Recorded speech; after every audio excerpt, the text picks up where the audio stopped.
Bum, bum, bum, bum, bum.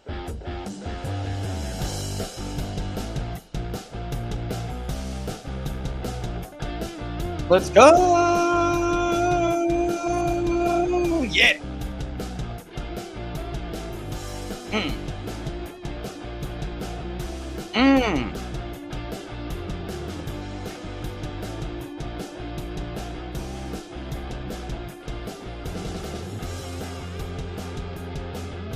Do-do-do-do. Do-do-do-do. Do-do-do-do. We'll start with Michigan. Go over it in more detail. Roll into PA. Now that it's done. Man, I got to make all these press releases. We got Florida coming. What? Thank you, my love.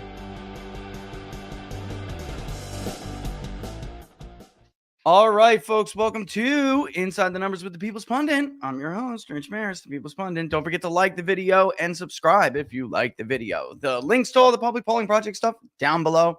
Check it out. Share it far and wide. Final poll thing is up. We're going to start with Michigan. Then we'll go into PA.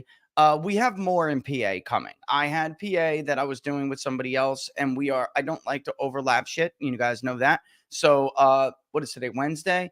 By Friday, we'll get you some more PA numbers. All right. And then I'm probably going to continue in PA until the weekend, because we are seeing a little bit of some little noise here. But the bottom line is, I think that the election is, I will frame how I think this election is right now. Okay.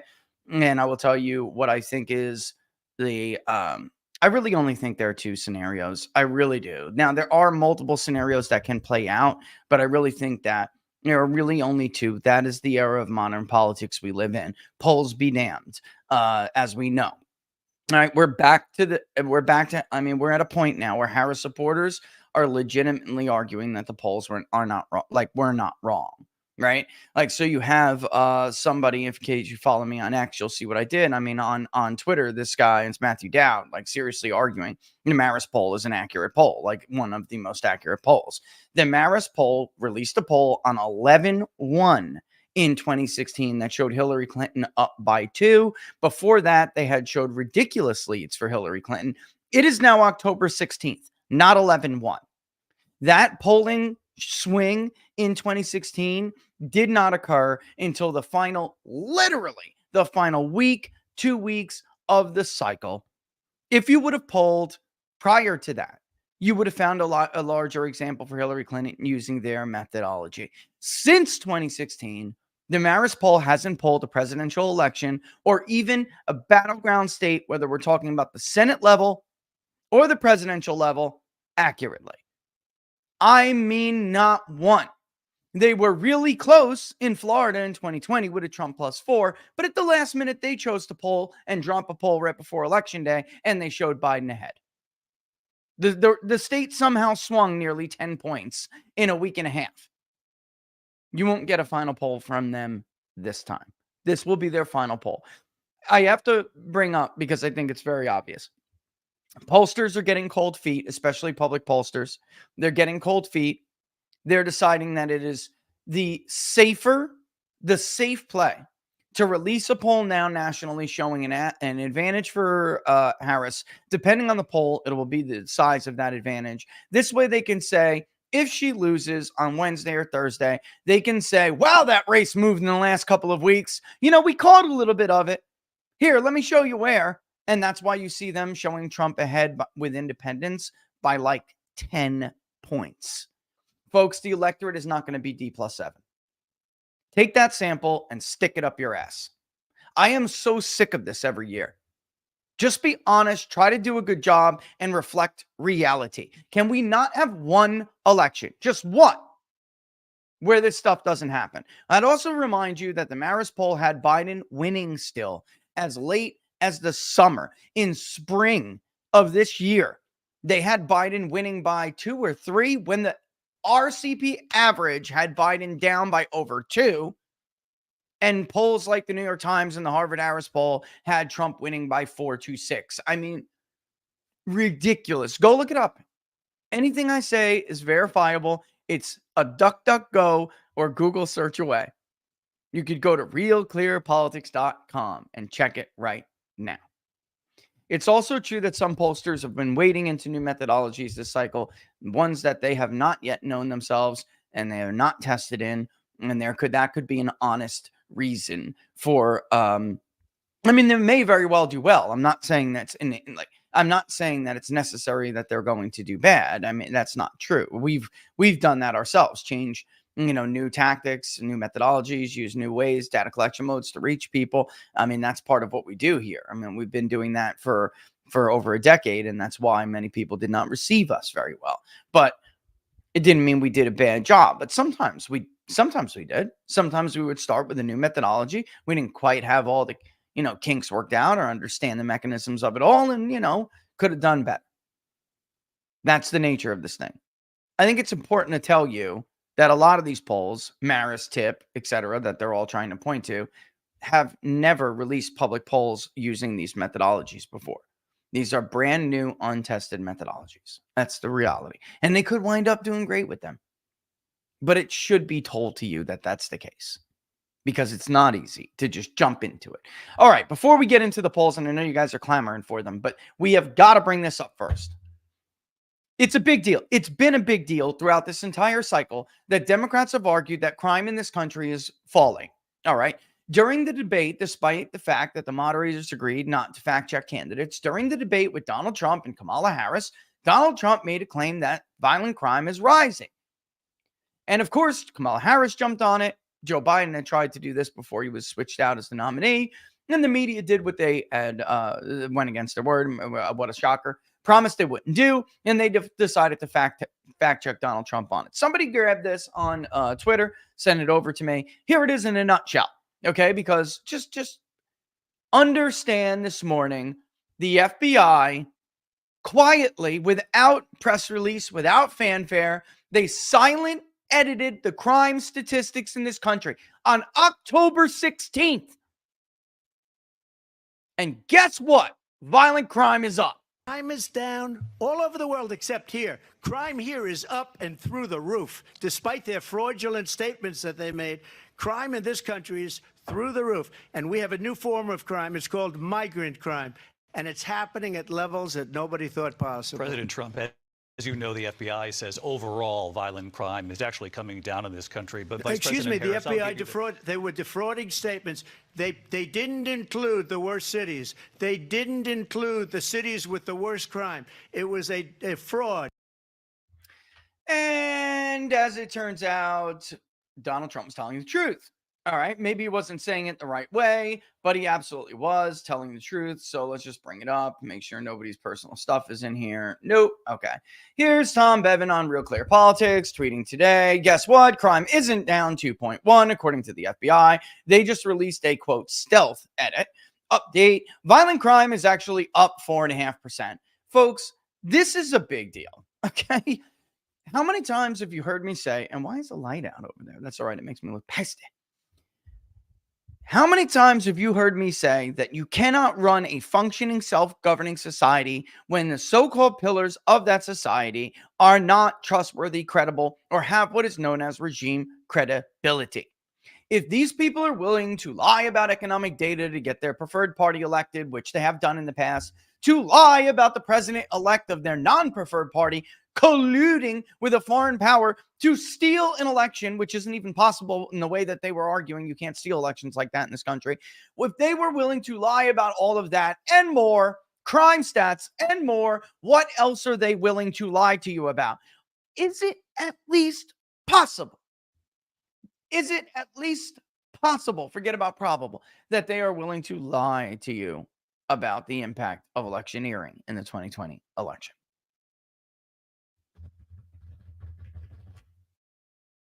You're telling me with the indictments in Atlantic City and the indictments in Philadelphia, it's not at least plausible that Bill Barr and the FBI took all of that stuff that they requested and threw it in the trash. Isn't it funny now that Bill Barr is out there hawking a book about how, in fact, the election was not secure in 2020?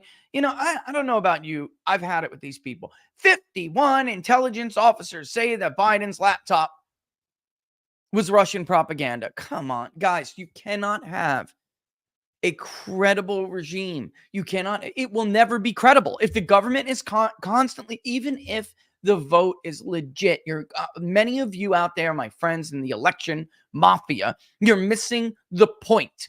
Even if the votes are legit, the process wasn't. And there's always going to be half or roughly half of the country who feel like they are disenfranchised, like they are handicapped, and that the winning regime is not legitimate. We are in a very perilous situation. Very perilous situation. I'm going to play something from an interview because, real quick, and I know we'll get to the polls, but I think it's very important because we have one side that if they lose, that's what they're going to think. We have another side, when I'm talking about the left. They're not preparing the left for what is more likely than not to be a loss. Okay? They are not preparing their people for this. And they are going to have an utter meltdown. I'm going to play a clip because I think it's important to understand what we could be, because there's no good answer here. There's no good path. God knows what's going to happen if the right feels like another election was rigged in any way, shape, or form and stolen from them.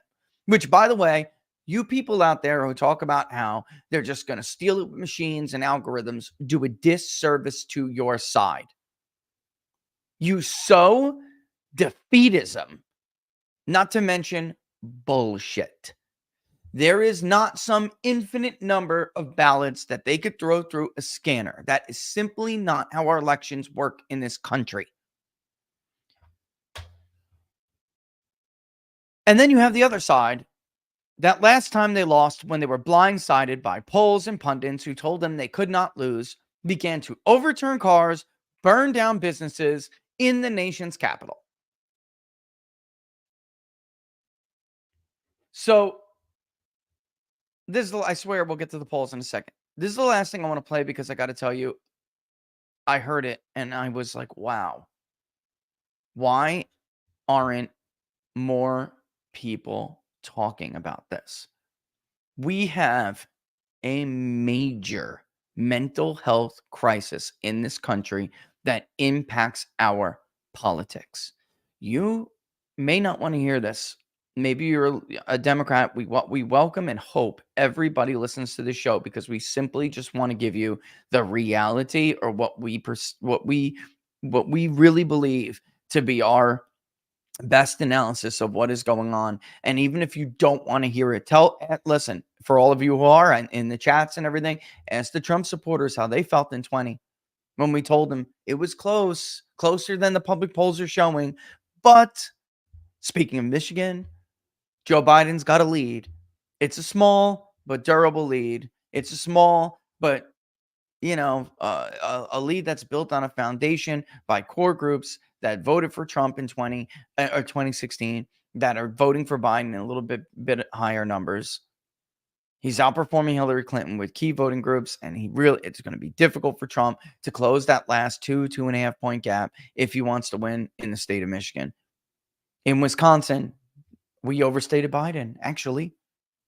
So ask them how it feels, but I try to tell you the legitimate truth because I want to prepare you for the real world, the reality.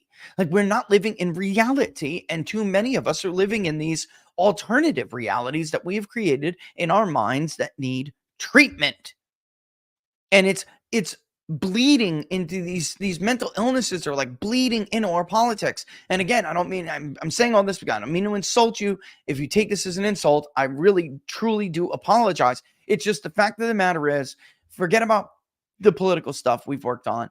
Even in my role as someone who defendants will come to in high profile cases to say, Rich, what kind of juror do I need to get a not guilty verdict? What kind of juror do I need to see things my way, right?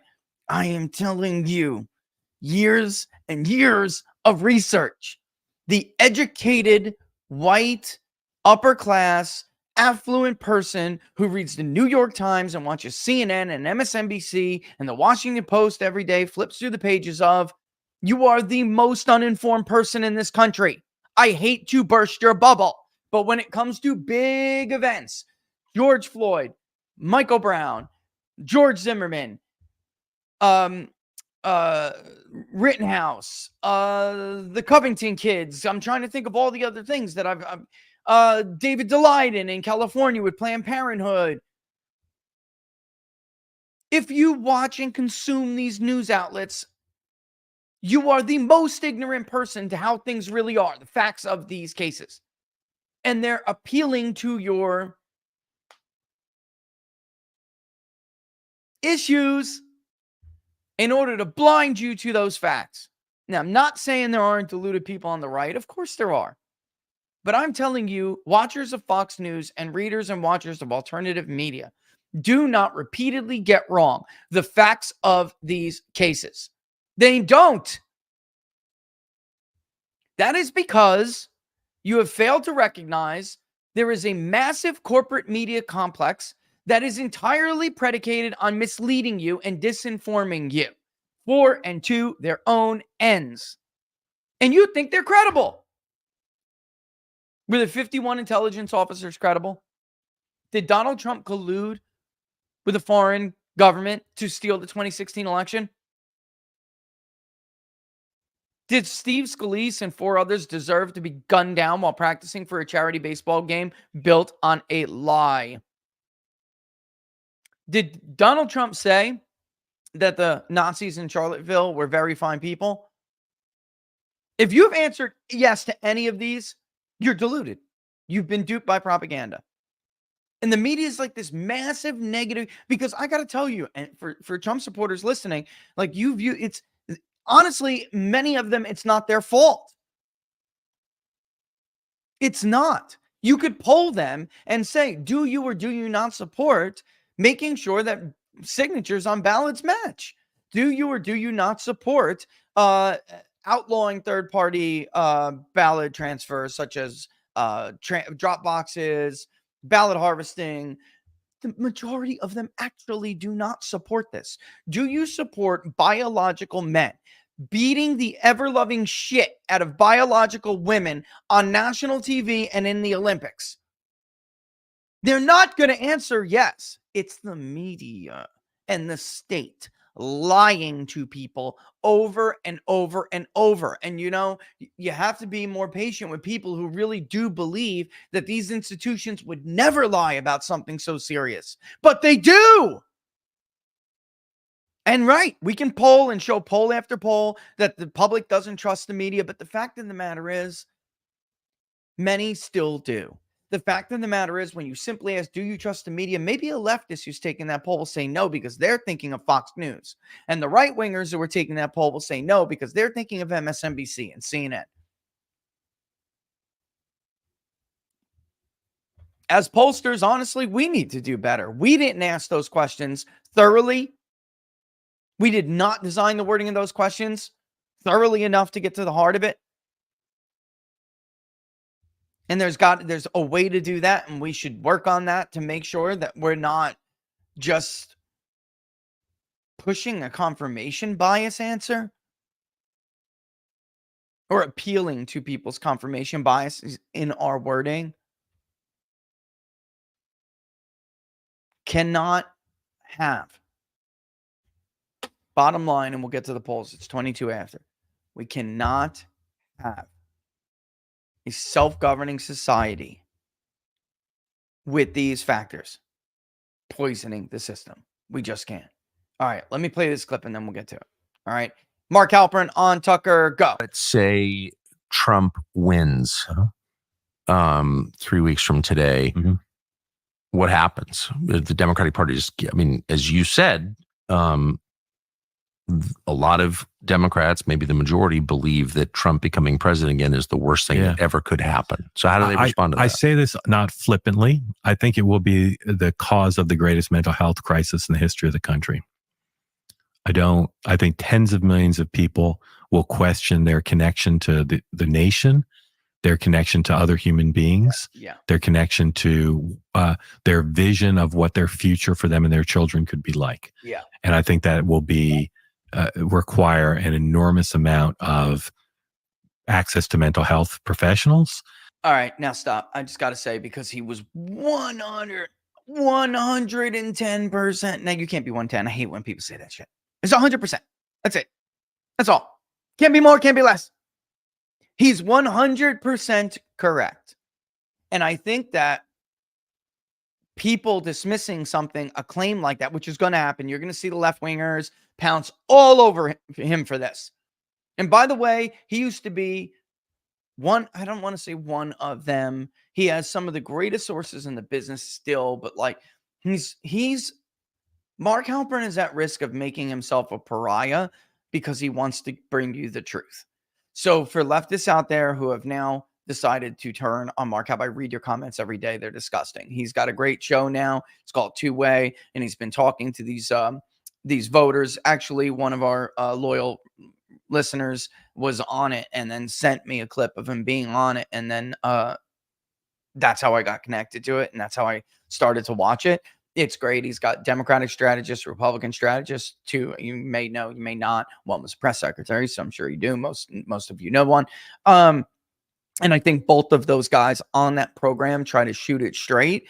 And I think we're missing badly shows like this in America today. Sunday shows are just, it's a mockery of what they used to be now. And it's tragic. I used to love, I would wake up every morning, 101 New Jersey 101.5 would be playing in my house. They were a very working class Italian household. Most of them voted Democratic for sure. Of course they loved Reagan, but most of them voted Democratic. My old man voted for Clinton. It was very not privileged, but he worked his ass off. He provided for us, and we used to all have basically the same routine. Get up, 101.5 would be playing. We'd go. Some of those Sunday shows were just too early in the morning, but the Sunday shows Trump would be playing. My bad. The Sunday shows would be playing on the TV later in the day, and it was something that was just always so consistent, right? And those Sunday shows were serious back then. Now I'm showing my age. I know. Just turned 43. I'm showing my age. Those Sunday shows were serious. They were intellectually honest. Of course, people had their own spin, but what they are now is just a mockery of what they used to be. And shows like his are trying to fill that void, and that's good. That's a good thing. And they act and comport themselves on that show the way, in the spirit, in the spirit of the way things used to be. In the spirit of like understanding, in the spirit of true debate, in the spirit of not using terms like fact checks and to actually censor the truth. And I mean, it wasn't this like Alfred Hitchcock Twilight Zone world that we now live in. And I just got to say, I mean, he's 100% correct that we're going to be blindsided by this. But here's if that's not scary enough, here's the scarier part about it. What mental health profession? If people who are mentally ill, if we're relying on fixing the mass mental illness crisis we have in this country, if we're relying on the mental health profession to do that, then we are truly in deep shit. Why? Because they themselves are a bunch of mentally ill TDS nutcases. All right. Way too many of them. Way too many of them. My wife's friend made national news. Not that I'm not going to blow her name up, but not that it matters. She's been all over the media. She, in fact, and she's now in the profession, but only because it became a national story. She herself was almost pushed out of her advanced studies. Talk about being made a pariah. They did everything in their power to try to drive her out of the mental health industry. Why? Well, first and foremost, because she's a devout Christian. That's number one. I don't know if you all know this, but that entire industry is dominated by secular left-wing nutcases with TDS. I don't mean Democrats. I mean secular left-wing lunatics. And her major step in a pile of shit moment came when she tried to cite the last 40 years of data on trans issues. Why are we all of a sudden burying 40 years worth of data? Because this smacks of ideology to me. Whoa! They almost ran her out. I myself, and I'm friends, I'm not going to say where it is, but I'm friends with someone who runs the mental health area of one of the VA regions, okay? And he himself actually is rather conservative. One of his underlings, in what was supposed to be a routine thing, recognized who I was, and I proceeded for the next 45 minutes to have to console her about the possibility of Donald Trump winning the election because she was hysterical and in tears about it. Now, she got reprimanded. She didn't get fired. This wasn't it. Who's supposed to be in the straitjacket here? This was a nutcase of the highest order. So the problem is, and what's unfortunate about what Mark is saying, is that there's nobody to help us. There's nobody to guide us. This infection has spread everywhere. And it happened quietly, and it happened gradually, and now here we are. There is no true professional industry who's going to come and save us. We have got to have honest conversations with ourselves and with each other and save ourselves. That is the American way anyway. When did we all begin to rely on so-called experts as if, people in a white lab coat are incorruptible and don't lie and don't have their own ideological possessions? Who was it that pushed the opioid crisis on us, one blue sheet after another, in exchange for trips on this Hawaiian cruise and this trip to the Mediterranean and this financial compensation here and financial compensation there?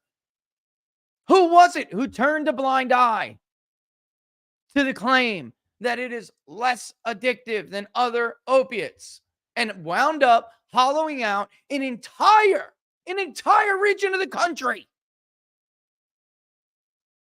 Who was it who lied repeatedly about COVID?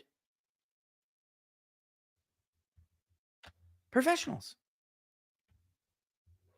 Since when has it become the American way to rely on them? I'm telling you, they are just as susceptible as the rest of us. They're human beings. They're not gods. Although many a doctor I met are suffering greatly and terminally from God syndrome.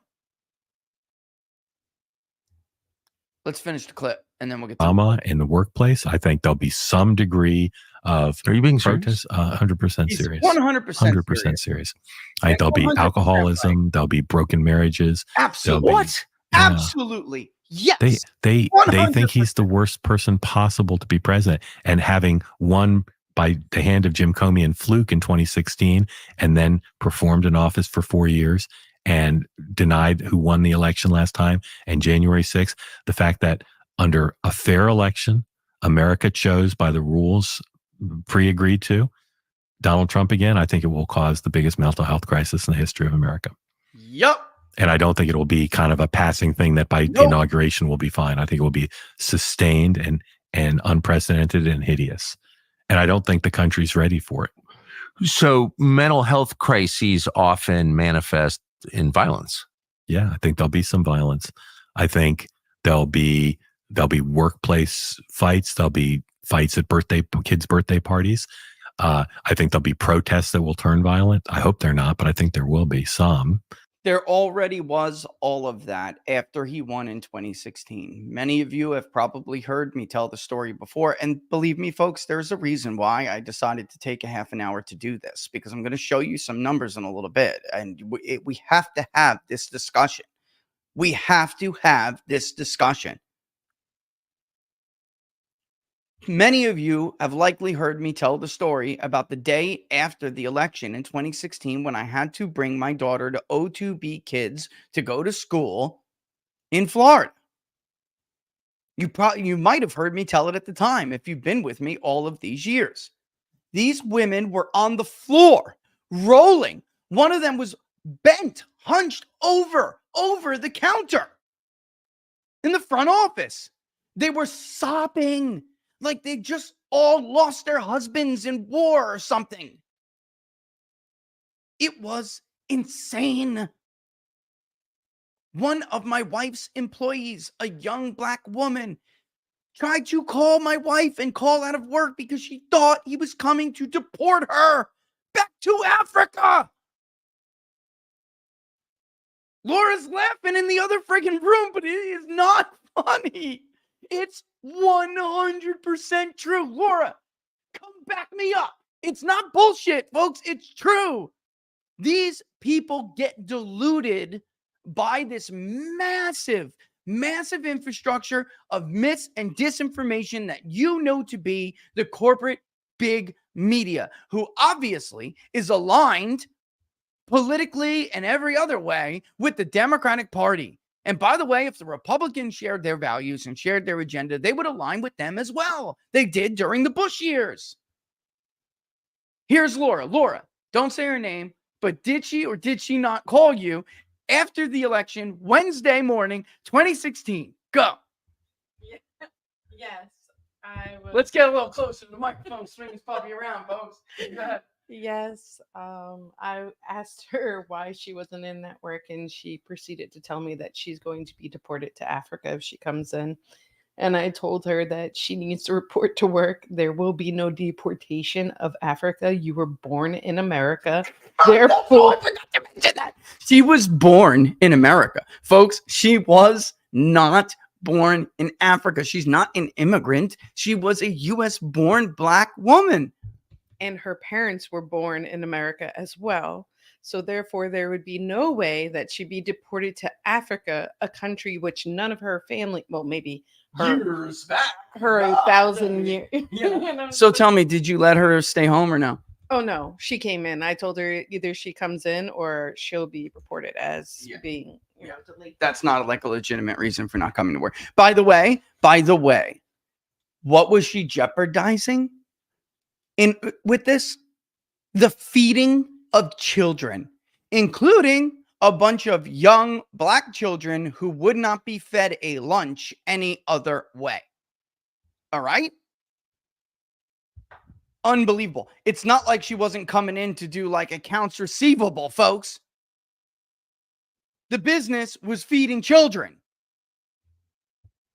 Unbelievable. So don't you dare criticize Mark Halpern for saying any of this, because he is not being hyperbolic. This is true. And all of these years later, the good news is Donald Trump, and I know this is good news for Trump supporters, but I mean, it's good news for the country. Donald Trump is more popular than he has ever been. And why I say it's good news for the country is because there is less of that. Whether you like Donald Trump or not, I think we could and should all agree that that is madness, and less madness is good. But they wigged out. They did all that kind of crazy stuff. They reacted in that kind of crazy way. They burned DC in isolated areas, to be sure, but they already were violent. They were violent in almost every major city in the United States, even before he took the oath of office. The day he took the oath of office, they were overturning cars and throwing Molotov cocktails through the windows of businesses. So don't give me this shit and then be outraged over January 6th. But I think it will be more, it'll be less anger and more a failure to understand how it could happen. You know, like the death of a child, or your spouse announcing that your wife announcing she's a lesbian and she's leaving you for your best friend. Yes. Like Oh my God. a something that's so traumatic Yes. that it is impossible for even the most mentally healthy person to truly process and incorporate into their daily life. I hope I'm wrong, but I think that's what's going to happen for tens of millions of people, because they think that their fellow citizens supporting Trump is a sign of fundamental evil at the heart of their fellow citizens and of the nation. All right, first and foremost, he's not wrong. All right, and that's just something that we have to come to grips with and we have to deal with like ASAP right now. He's not wrong. That's going to happen. All right. And that should not be a reason you vote against Donald Trump, by the way. Let me just make this very clear. It is not your fault that they are like that. Okay. It's not. All right. It's like faulting somebody. It's like faulting yourself for committing suicide, for a friend committing suicide or a neighbor committing suicide. It really is nothing that you could do about it. It's not your fault that they were mentally ill. All right. And of course, you want to be there for them, but it's their fault. It's their fault. And honestly, of course, I said before that it's not their fault, that they're misled by this. But at this point, I have to start putting, you have to we have to decide whether or not we're collectively a people who take responsibility for ourselves or not. I'm just trying to get you to understand what they're up against in the world that they live in. All right. So it's their lived experience. So for Trump supporters out there, they would react and they would say, it's my lived experience. All right. You cannot tell me what is and what isn't my lived experience. That's not an opinion. All right. I'm not offering my opinion by supporting Donald Trump because of X, Y, and Z, because of my economic situation, because your policies are hurting me, because your policies destroyed my state, because your values are destroying my way of life. That's not an opinion. In the same token, you have to understand that these are people who live in a metro bubble, all right, or a wannabe metro bubble. That's what we called them in 2016. They were wannabe elites. That's what we called them. And now they have blossomed into full-blown, I think elites, all right, or I would say elite allies, right? We have to learn to understand each other. We have got to. Before I let Mark get off the screen here, Mark had a guest. He's had like a series. He's been interviewing a series of undecided voters it's been very fascinating to me, because many of the people that he's been talking to on his show, just like, folks, if I showed you the transcripts, if you listened in on the interviews, if you followed along with the feedback, you would know that they're echoing the same thing that we are hearing from undecided, or many of them are deciding by now, but they said the same thing. And one of them was a woman, your very typical affluent suburban woman, who came on the show and said, "I finally decided, Mark." And it was after listening to another woman from an upscale area in North Carolina. And basically that woman came on and did what you have heard me say a lot. And I'm not insulting anybody. I'm simply pointing this out. If it hurts your feelings, tough shit. We are in deep trouble and we have got to learn to talk with each other again. All right. She came on and said she wanted to ask Sean Spicer a question, but she didn't. She came on and she lectured Sean Spicer about why he's wrong about things. And, when Trump gives away Ukraine to Putin, it was just like, your very typical thing. That in turn caused the undecided voter, the truly undecided voter, to choose Trump. All right. That was like the final nail in the coffin for Harris with that voter. And let me tell you why and what she said. She said, "I am doing well." All right. Because that other prior woman was going on and on about how great her 401k is. Very textbook, isolated, not the majority opinion about, I have a cutout life in that I'm very privileged to have, and I'm doing well under this regime. But that's not the reality for the majority. The difference is one cared and the other didn't. All right. One cared about the human condition of fellow Americans and the other one didn't. Believe me, we hear these opinions all the time. What about inflation? I don't care. I'm doing fine. And that other woman who decided to vote for Trump said that that lack of understanding is going to be the end of us as a nation. Facts on facts. We have got to care about the human condition of our fellow Americans, even if it doesn't hurt us. Because ultimately, they will be the ones to decide whether or not this country continues to function stable or not. What should be added to that statement is we need to care because they use it to divide. And also, right. Oh, that's a good point, Laura. And also, we need to care because it is not lost on the ruling class that they are using these things to divide us. In order for what? What's the end here? To stay in power. The powerful will do anything to preserve the status quo, including pitting one another against each other.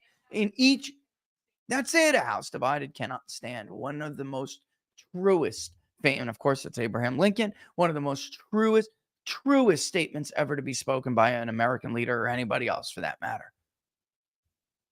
They don't care if it all comes crumbling down around them as long as they get to keep their position. And that woman said, it is not fair of me, basically, to ignore or not recognize the impact that these policies are having on our fellow human beings and our fellow citizens. So while one, and again, excuse me for being frank, because you know me, I preach having the utmost respect for the voter, because whether I agree with them or not, because this voter is sovereign.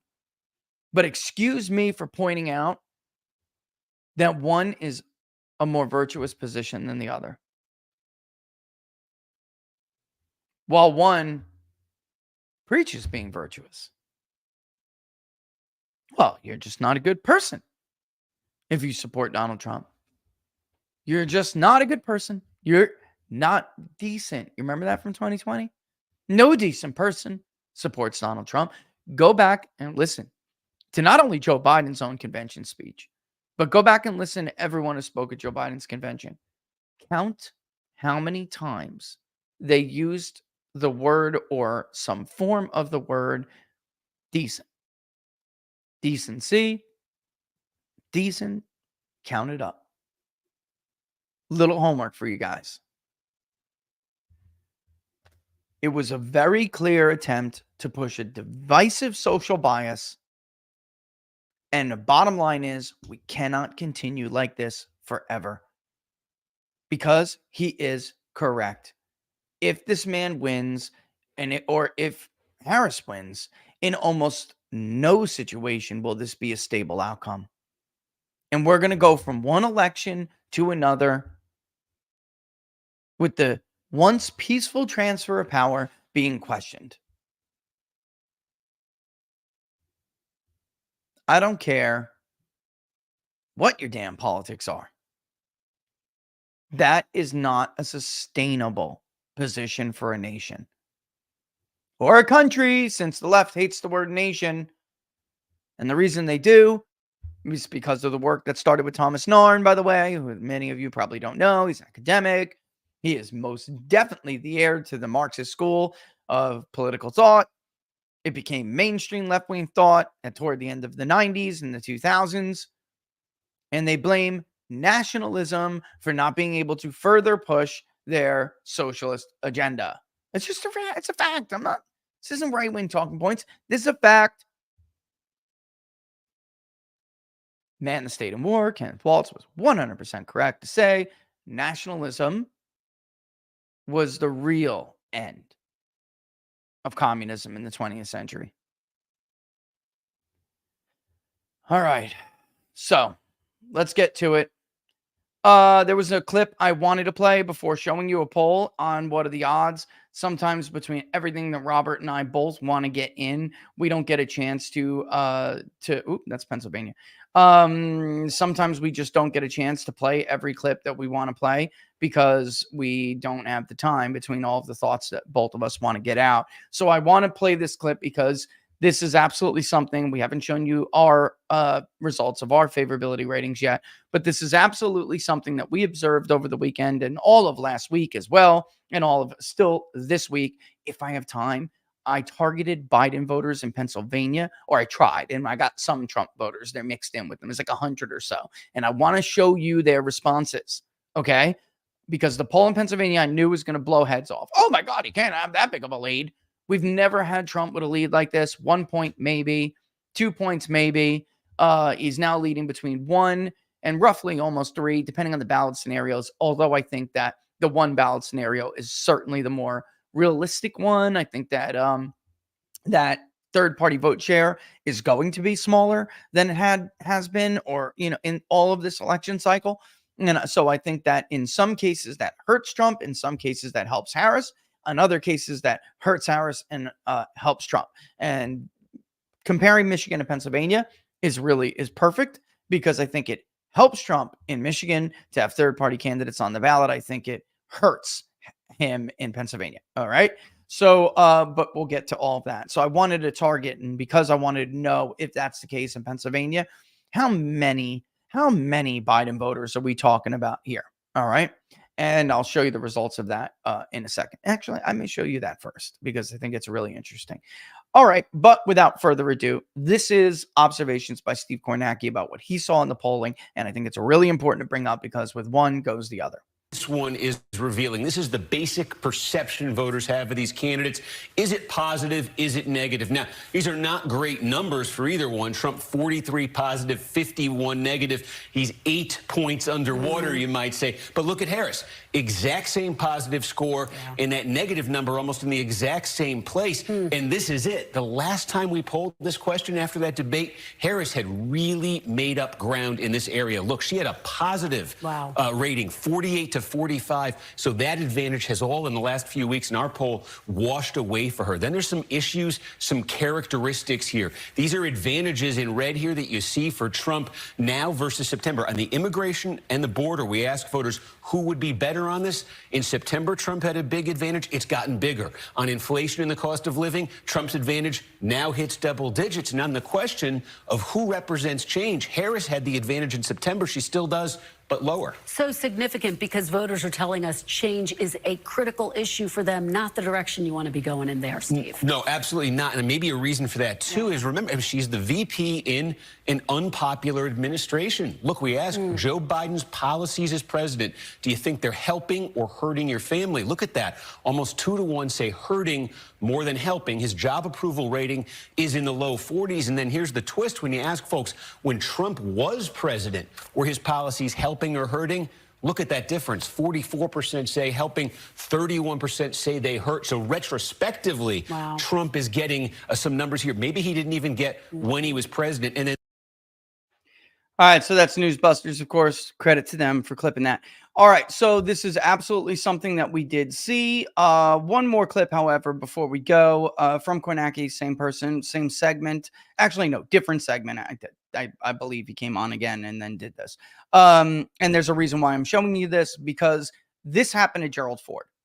Gerald Ford was actually relatively popular. He wasn't at first stained with the tar of the Nixon administration and the scandal of Nixon not being able to run again and having to step down.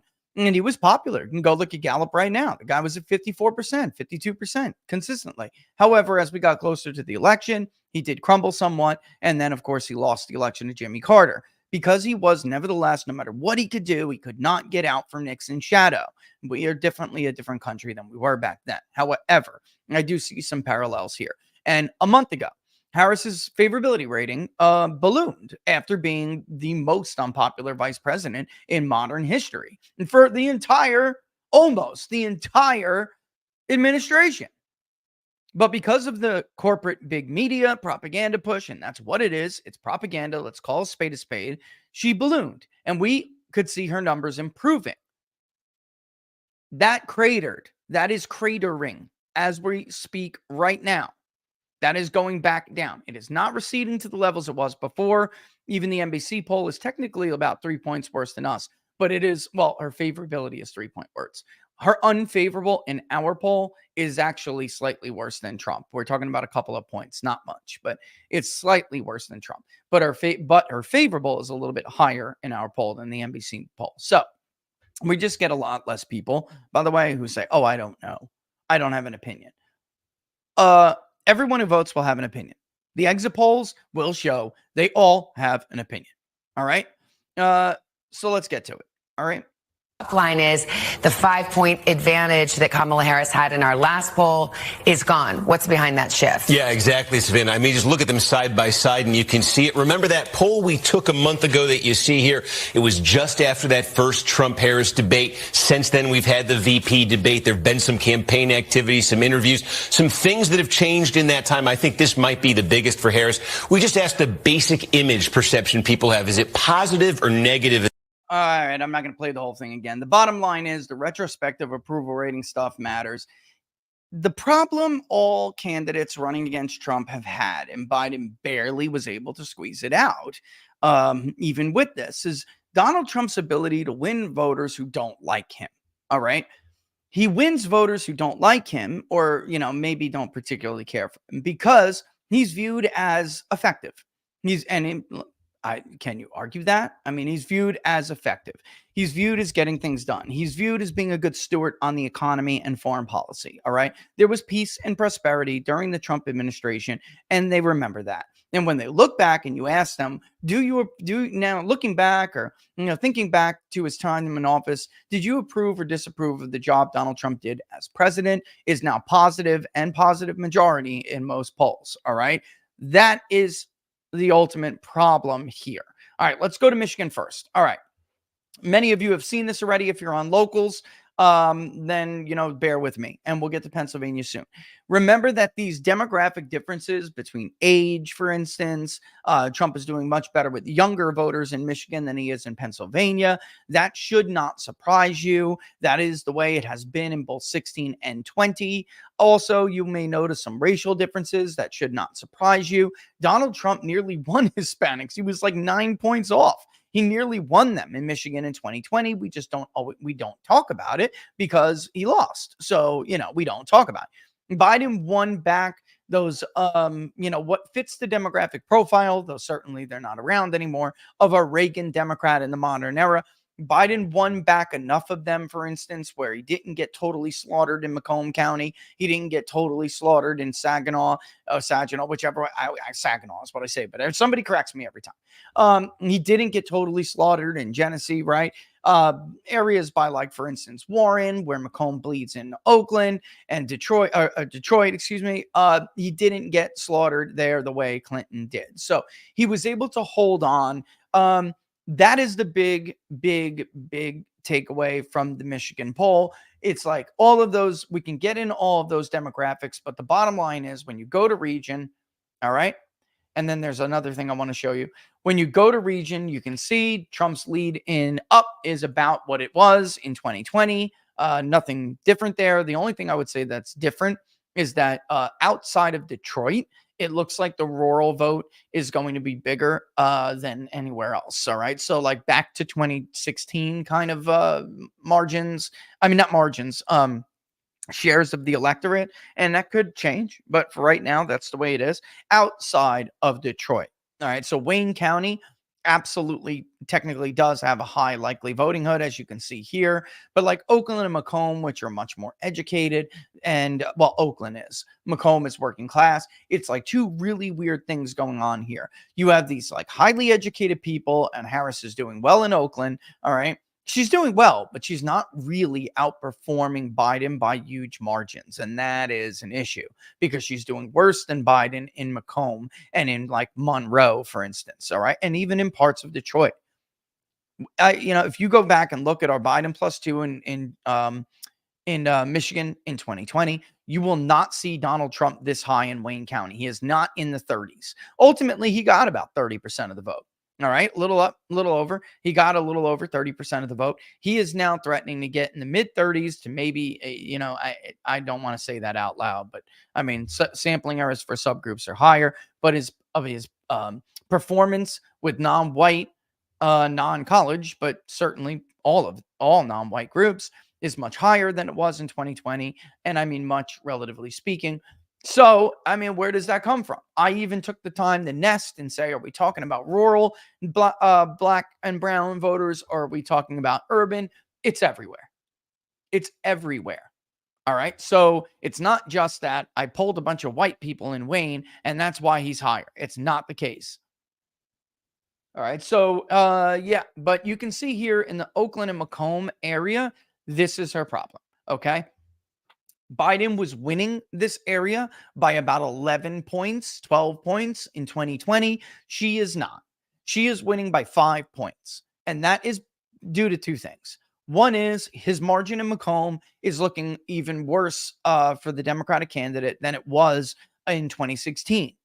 And some of that certainly was that there was a vote for that could have been for Hillary Clinton, third party vote that could have been for Hillary Clinton that simply did not, was threw their vote away to Jill Stein, threw their vote away to Ron Johnson, but also it was a turnout thing. In any event, she got, capped at like 54, 55, in that entire area, and then got slaughtered in Macomb. Biden was able to not only keep Trump down a few points in Macomb, but he was able to inch up himself a few points in Macomb. Now we're looking more like 2016, only the third party vote share isn't that much. And when you take them out of the equation altogether, you can see what happens. This is a product of the 2020 voter. Many of them that were new 2020 voters are not going to vote. I don't think anyone's going to argue with me on this. And then also, there are too many Biden voters who change their mind. And where are these people? That's where they are. That is where they are. All right. Look at, by the way, likelihood to vote. As you can see, once upon a time, it used to hurt Trump to have against Biden. He did better with those who were much more unlikely. That is not the case anymore. There is a vote out there that is a registered adult vote or not registered adult vote that Trump could win by double digits if he gets them to the polls. As you can see here, they are not included in the likely voter model, however. All right. So you can see, though, that the most certain voter actually is a Trump voter. She does better with the likely, which is what keeps the race more close. But among those who are most certain to vote, it is looking much more like a 2016 electorate.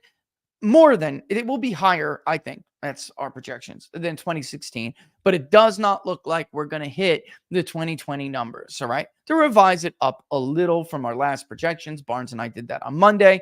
But I'm not going to revisit that. You can go watch What Are the Odds if you want to know. It's right at the end of the video, too. I mean, it's very easy to find. But we're not looking. Once upon a time, we were looking at a scenario in which, man, it could have exceeded 2020. I don't know that that's going to happen anymore. We simply have too many people who told us that they voted only in 2020, but now they're not going to vote. All right. All right. Also, that's likelihood to vote here. You can combine all of them. We gave you a degree before, but you can combine all of them without leaning anybody. 48.2 to 46.5. Leaning people, it's 51.49. All right. Now, when you add the third parties, among those who are most likely, Trump is actually up, and he's up kind of big. I just would caution people that those less certain likely voters are a lot of women and technically, or not technically, traditionally, these people will come out to vote anyway, and that will bring his margin roughly where we have it in the larger overall sample. All right. Otherwise, let's look at this. I have not voted. I did not vote in 2020. Yes, I voted in 2020 is Trump 47.9, Harris 47.5. So even among the 2020 electorate overall, it is still a slight edge for Trump, but not much. I mean, folks, we're talking about out of 733, we're talking about a difference of 3 people. All right. So very, very close in those that are in the 2020 electorate. However, among those who are not 2020 voters, I did not vote, but I am going to vote this year and are in fact now registered and able and eligible to do that.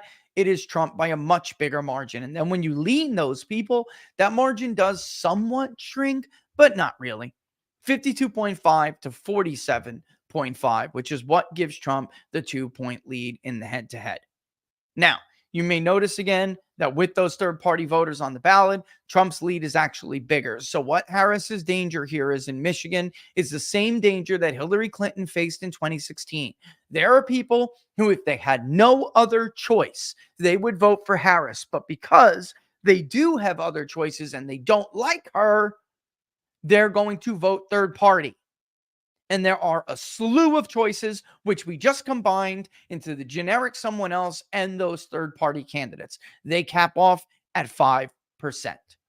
There's a school of thought out there that Democrats are really like trying to push around that says that Donald Trump cannot get above 47, 48% in some of these states. And if he does, it'll be because if he does win, it'll be because there are third-party candidates who are throwing their vote away to Harris, and Harris will lose, 47 to 46 or 48 to 47, right? That is not really true. The truth is Donald Trump can get over 50% in both of these states. Pennsylvania, I think even more so.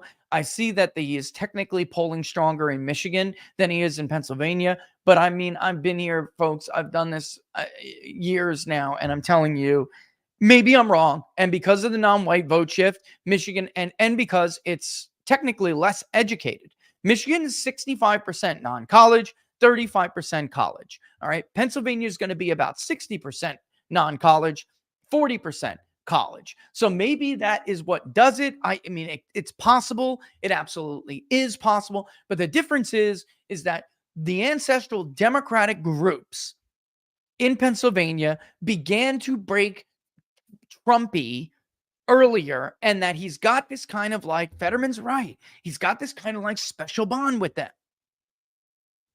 All right. You can also see that Trump is, in fact, winning the crossover vote. It's a little bit different in Pennsylvania. They're about even. I think she's got like a half a point of edge or something. And that is because you might notice the independent margin is down a little bit. The electorate in Pennsylvania is going to be, or at least we project it's going to be R+1, whereas Michigan is going to be a little bit more even.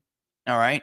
And again, could be wrong. Things could change. But as of right now, I caution everyone about reading early vote tea leaves.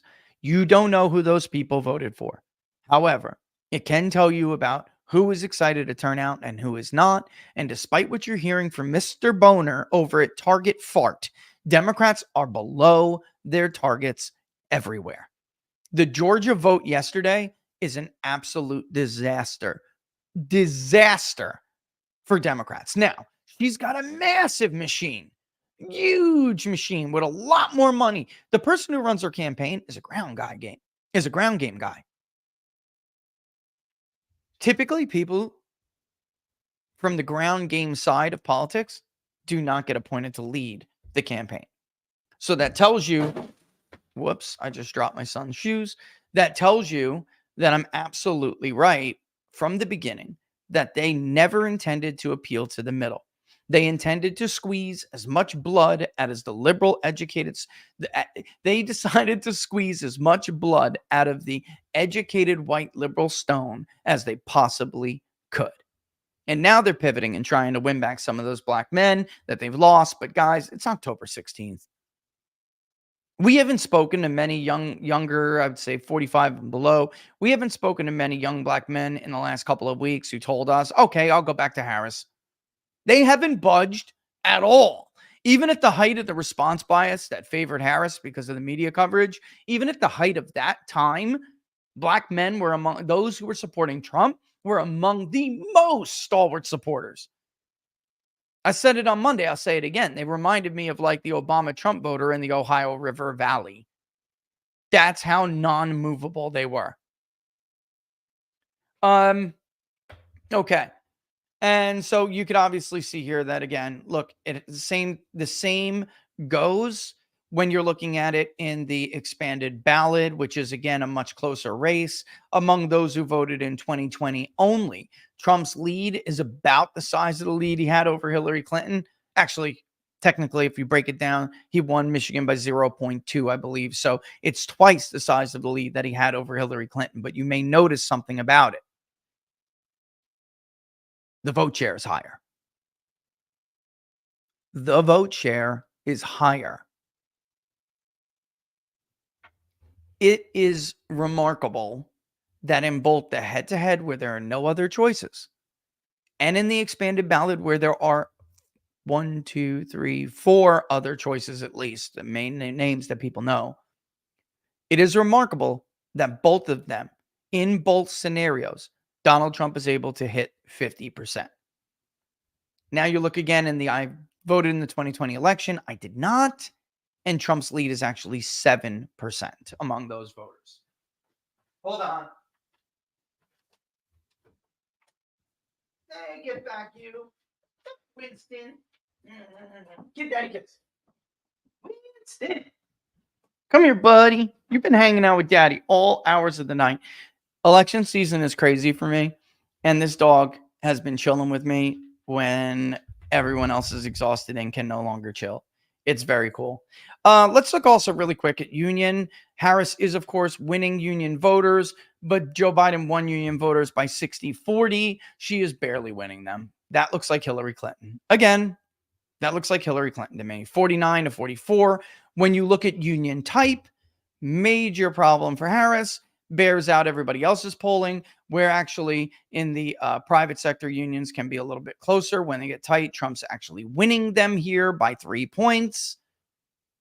And then when you lean them, he's still winning them by 3. When you look at the head-to-head, when they decide, a lot of them would vote for Harris. That if there's no other choice, who are these people? These are the people who told the Teamsters that I'd vote for Biden over Trump, but I would vote for Trump over Harris. That's them. You can see them right there. They're right there. So it's confidence building in the data that we're seeing these themes replicated over and over and over and over. Again, I'd like to continue to poll Michigan. I'd like to continue to poll Pennsylvania. We'll give you Florida as well.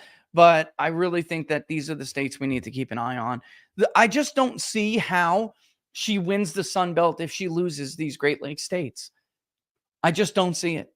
And I don't think that pulling Wisconsin is absolutely necessary, because twice now Wisconsin actually ended up, well, I mean, if you look at 2016, it's debatable, but they're the one that is considered largely to be the most Trumpy, even though Wisconsin polls to the left, but often votes to the right.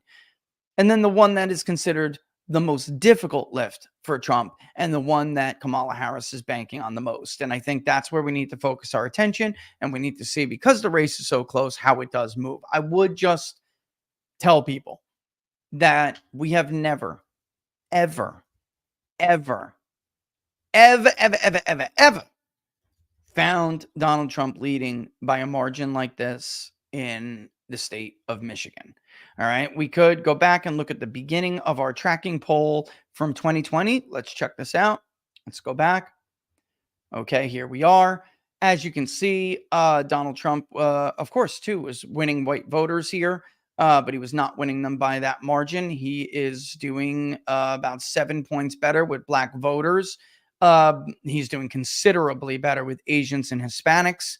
The crossover vote was roughly even, but Biden was winning the crossover vote by a little bit, as you can see here. And then the independent number was dead even. That is not the case now. Trump leads with independents. He leads with them, depending on whether you add the third-party independents there or not. He's leading with them by a obviously much larger margin. Also, what is very, very notable is the moderate number. I told you on Monday, Biden was crushing him with moderates. You can see it right here, right? Am I showing you this? You guys can see this? You're not seeing any of this. I'm just talking to you. Okay, awesome. All right, so you can see that the big difference here with moderates, it's huge. All right, here's where I was saying, like, look at the Asian, because we're always talking about subgroups or sampling errors, and they are, of course, much larger, and you got to be careful with small samples. But all through 2020, all through the final couple weeks and months of the election season, polling the state of Michigan, the Asian or other race, Hispanic, etc., was very, very, very, very clear that Biden was winning by a margin we normally see with Democrats, maybe a little bit less with Hispanics, but, within that ballpark, and Asians were going for Joe Biden. the crosstabs are available for everybody. Go look at it right now. And it's not a one-off. We're giving you the rolling 3-day average. Somebody asked me a fantastic, Jay, it was you, and hat tip to you for the question.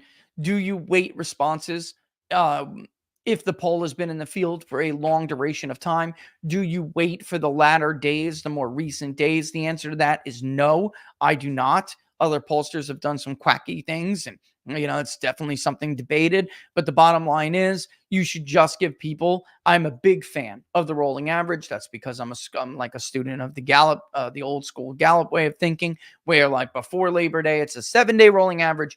After Labor Day, it's a 3 or 5 day rolling average. In the 2016 tracking poll we did the same thing, 7 days. And then after Labor Day, from the July 4th period to Labor Day, we did the 7-day rolling average. And then after Labor Day, moving in, we did a 3-day rolling average. All right. So big fan of that. So what I'm saying is it doesn't matter if it was in, a couple of interviews we took in the 3-day rolling average 8 days ago, or if it was the last 3 days from the 10 to the 11, from the 11th to the 14th. It doesn't matter.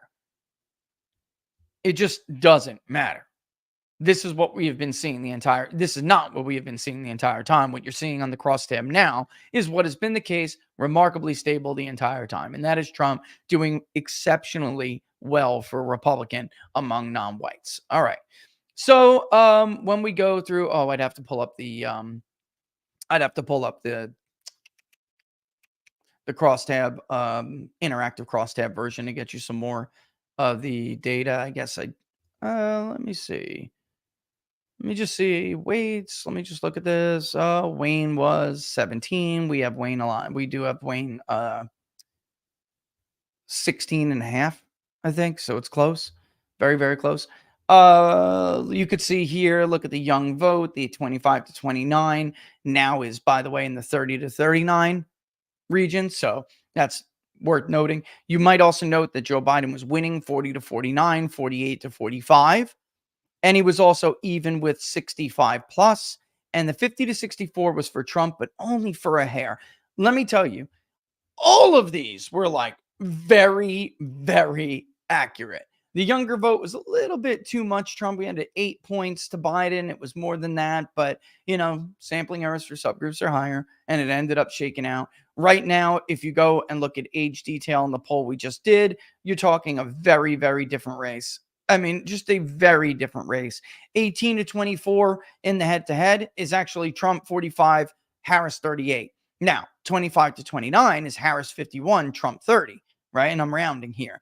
But the 30 to 39 has flipped. 48 to 44 for Trump. 40 to 49 is still a Harris vote, but it's very, very close when they decide. And then the 50 to 64, which is a huge chunk of the electorate, you could see that was actually only Trump plus 3 in 2020 in our poll. It is now Trump plus 7. Actually, with leaners, it's bigger, isn't it? Yeah, Trump plus 8. And then the 65 plus, I'd have to put together here because I know the super senior vote was split out in that one. Okay. The 65 plus is now Trump plus 3 in the head-to-head, not Trump plus 1, Trump plus 3. When you use the third-party numbers, it's actually Trump plus 3. Both examples, Trump hitting 50% among that group. Why does that matter? It's a stubbornly Democratic group. Seniors in Michigan are not Republican the way seniors in Florida are Republican. They're very, very, very different. All right, so there you go. What am I doing here? I took it off. But you may have noticed before I did that the suburban vote was slightly for Joe Biden. By slightly, I mean by 5 points, 4 points. All right. Now the suburban vote is, let me pull it back up here just so you guys can see it. Pull it back up. All right. Let's go to suburbans. It's 117 already. Jeez, I'm going to have to do something every day. There's no doubt. I'm never going to be able to get all of this information out if we don't. All right. I mean, you can see with the head-to-head with leaners, actually, before we even lean, it's Trump 48, Harris 46. When we lean, it's Trump 51, Harris 49. With the third party included, it's Trump 48, Harris 46. And then with leaned, it's Trump 50, Harris 46. All right. So big difference. By the way, the rural vote was only 50 something percent for Trump. It was 59.7 to 33.3. It is now an even bigger margin for Trump, 62 to 31. And then when leaned, it's 63 to 33. So, yeah, I mean, he's just getting a little bit more out of that rural vote, but it's not what's changing the numbers. What's changing the numbers is a small shift in the suburbs, a small shift, but it is his urban vote share is ridiculous. It's ridiculous. It was like 27% in our poll in 2020. 27% or something. Where do we? I don't have this up here. No, it was 30.1. There it is. 30.1. Look at it now. So because there are these overlapping groups, and Barnes and I were saying, yeah, you'll probably see some of that non-white vote increase show up in urban areas, but really look at the suburbs and in rural areas. And in truth, in Michigan, that's not really the case. All right. Those votes are coming from southeastern Michigan. Man, I got to take a break. All right. What am I missing here, man? I really have a lot of time for this. I got to go blasting through Pennsylvania. That really stinks, I tell you. I don't want to blast through anything. All right, but look, we'll take a break, and when we come back, I'm going to take a quick 30 seconds just to have some coffee. And then when we come back, we'll pay the bills, and then we'll get back into Pennsylvania. Don't forget, you're watching Inside the Numbers with the People's Pundit. If you like the videos, like them and share them far and wide. I apologize for talking very fast today and trying to blast through a bunch of material because we have a lot of it, I think, that needs to be discussed. All right, we'll be back in 30 seconds. Stay tuned.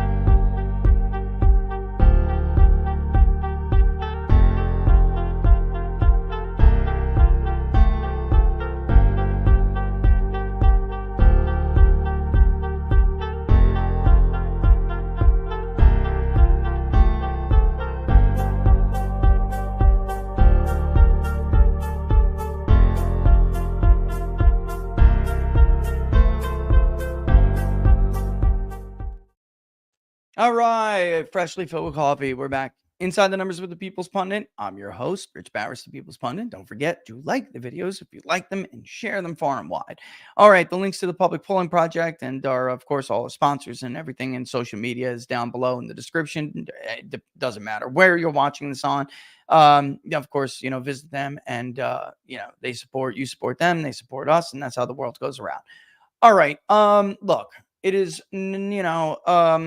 we'll get into Pennsylvania after this. I don't have enough time in 40 minutes to get through everything. So I think it's about time we find, it may not be at noon, but we find some time to sneak in an hour on the off days to do this because it just is what it is. All right, but let's pay the bills. All right. Look, folks, the world feels like it's on edge right now, and that's for a reason. Tensions over the election, economic instability, supply chain shortages, health threats popping up left and right. And with talk of a new pandemic on the horizon, if you're waiting for the medical industrial complex to protect you and your family when things go sideways, you're making a huge mistake. You have to take action and be prepared. And that's why I want to tell you about the wellness company's Contagion Emergency Kit. It's a lifesaver put together by real experts like Dr. Peter McCullough. Inside, you've got medications like ivermectin, hydroxychloroquine, budesonide, even a nebulizer. These are critical medications to treat respiratory illnesses and so much more, especially heading into flu season. Can you imagine when you or a loved one need life-saving medications? Are you really going to be taking the risk of being told no? Don't let anyone play gatekeeper with your health. Just a few clicks, have it delivered right to your door. This is peace of mind. Laura and I have too. We want it for our family. I have mine. You should have yours. twc.health/TPP. Use the code TPP and get yourself $30 off. Again, twc.health/TPP. All right. With that in mind, should I just go to the next one? Or take a second. What time is it? 1:22? We'll hit that one in 10 minutes. Sounds good? Sounds good. Sounds good to me. All right. Look, Pennsylvania is going to be coming hot and heavy at you. All right. It is. We got Pennsylvania right here. Yeah. All right. This one is for CDM and us. And then the one, and I think this one's 11 to the 14th. And then we'll do 15, 16, 17, right? Yeah. we'll do that Friday. And I'm talking about dates. All right. And then from this point forward, I don't know, like the public polling project, what's going to happen with it, where it's going to be. I would like to keep going in Pennsylvania. Like I'm telling you, all of my instincts are telling me Pennsylvania, Pennsylvania, Pennsylvania. And I know that doesn't sound all that profound, but considering we're being told to entertain all of these like fantastical scenarios in which Trump wins Pennsylvania, but he loses Michigan and Wisconsin, and she wins the Sun Belt states, or, stop it. Stop it, stop it, stop it. Pennsylvania, Wisconsin, and Michigan have all voted, albeit sometimes one or two being extremely close. They have all voted together in the last 8 presidential elections. Before that's because of Michael Dukakis, and we've gotten into that before. Wisconsin voted for Dukakis over Herbert Walker Bush in a more than 400 vote electoral vote landslide. Not the margin. I'm talking about what he earned. Before that, you would have to go back to Robert Humphrey, right? It's ridiculous. And by the way, I mean, one candidate was a regional hometown candidate. So very different than the situation we're dealing with here. VPs don't really matter. So Minnesota is not going to impact Michigan like that. Even if Walz actually had appeal to groups that will make up 65% of the electorate in Michigan, which he does not. All right. Let's get that out of the way. So Michigan, I'm not saying there cannot be some new combination. There can. I have repeatedly told you the only thing consistent about electoral coalitions is that they are consistently changing and evolving. However, let's get real. And the first day, again, read the tea leaves. It's tough in early voting. But let's assume that the counties voted the same way they did in 2020. All right? Let's just assume that. Like, Trump didn't lose any of his voters, and Harris didn't lose any of Biden's voters. The early vote, which was record-breaking in Georgia yesterday, if you just simply did the math, assuming that, which is a big if. This is why I don't like reading the early vote tea leaves, but I'm just doing a little exercise here. Don't make an assumption because it makes a what out of you and me, right? But the early vote was disproportionately higher, because it was high everywhere, but higher in red areas. And if you were to assume that everyone who voted yesterday voted the same by county, then you're looking at a Trump +5 in Georgia right now. That's just true. All right. It's not hard arithmetic. You can go and do it yourselves. All right. I was going to make a little spreadsheet, but and I'm rounding, of course. It's actually like Trump +4.7, I think. If I remember correctly, I'm rounding. But it's not difficult. All right. It was another bad day for Democrats in Georgia, in Pennsylvania. And look, I always say, again, don't read the early vote tea leaves. But the reason why I'm telling you this is because of how lopsided political commentary is. If you're going to have one side consistently making up bullshit to make it sound like things are going well for Democrats, then we can at least entertain a hypothetical here about what the early voting was like in Georgia. And by the way, of those early votes, it was 10% less black than it was in 2020. In 2020, blacks were almost 40% at this point. They ended up settling at 30 because of the election day vote. And that is very typical. Black voters are typically just under 1 in 3 votes in Georgia. It's a lot. And a Republican candidate has to win roughly 2/3 of the white vote and then do decent among black voters. 1 in 10. God, you get 2 in 10. It's a wrap. David Perdue, his first time when he won by 7, did fairly decent. Brian Kemp, when he won by 7, only 15%. So if Trump's non-white numbers that appear to be showing up in the Midwest hold in the Sun Belt, particularly in a state like Georgia or North Carolina, it's lights out. It's lights out. And there's a lot of really dangerous and inaccurate comparisons going on right now. And I'm going to show you one right now because we're going to go to the poll and I'm going to show you in our polling. And people are going to go, oh my God, that's crazy. Look at this other guy. Look at what he said. And it is incredibly misleading. All right. I am trying to find where this dude is. Do do do do do do do do do do do do do do da da da do do do do do do. All right. Clearly a memo went out. I guess I tweet a lot because I can't find it. Clearly a memo went out telling people to compare the here's one. That's not the one I'm talking about, but here's one. And I'm not at all criticizing this guy that's going to be in the tweet on the screen. Not at all. He's just putting up images to prove what I'm talking about or demonstrate. It's not about proving. It's happening. It's not about proving. It's not an argument here. They're doing this.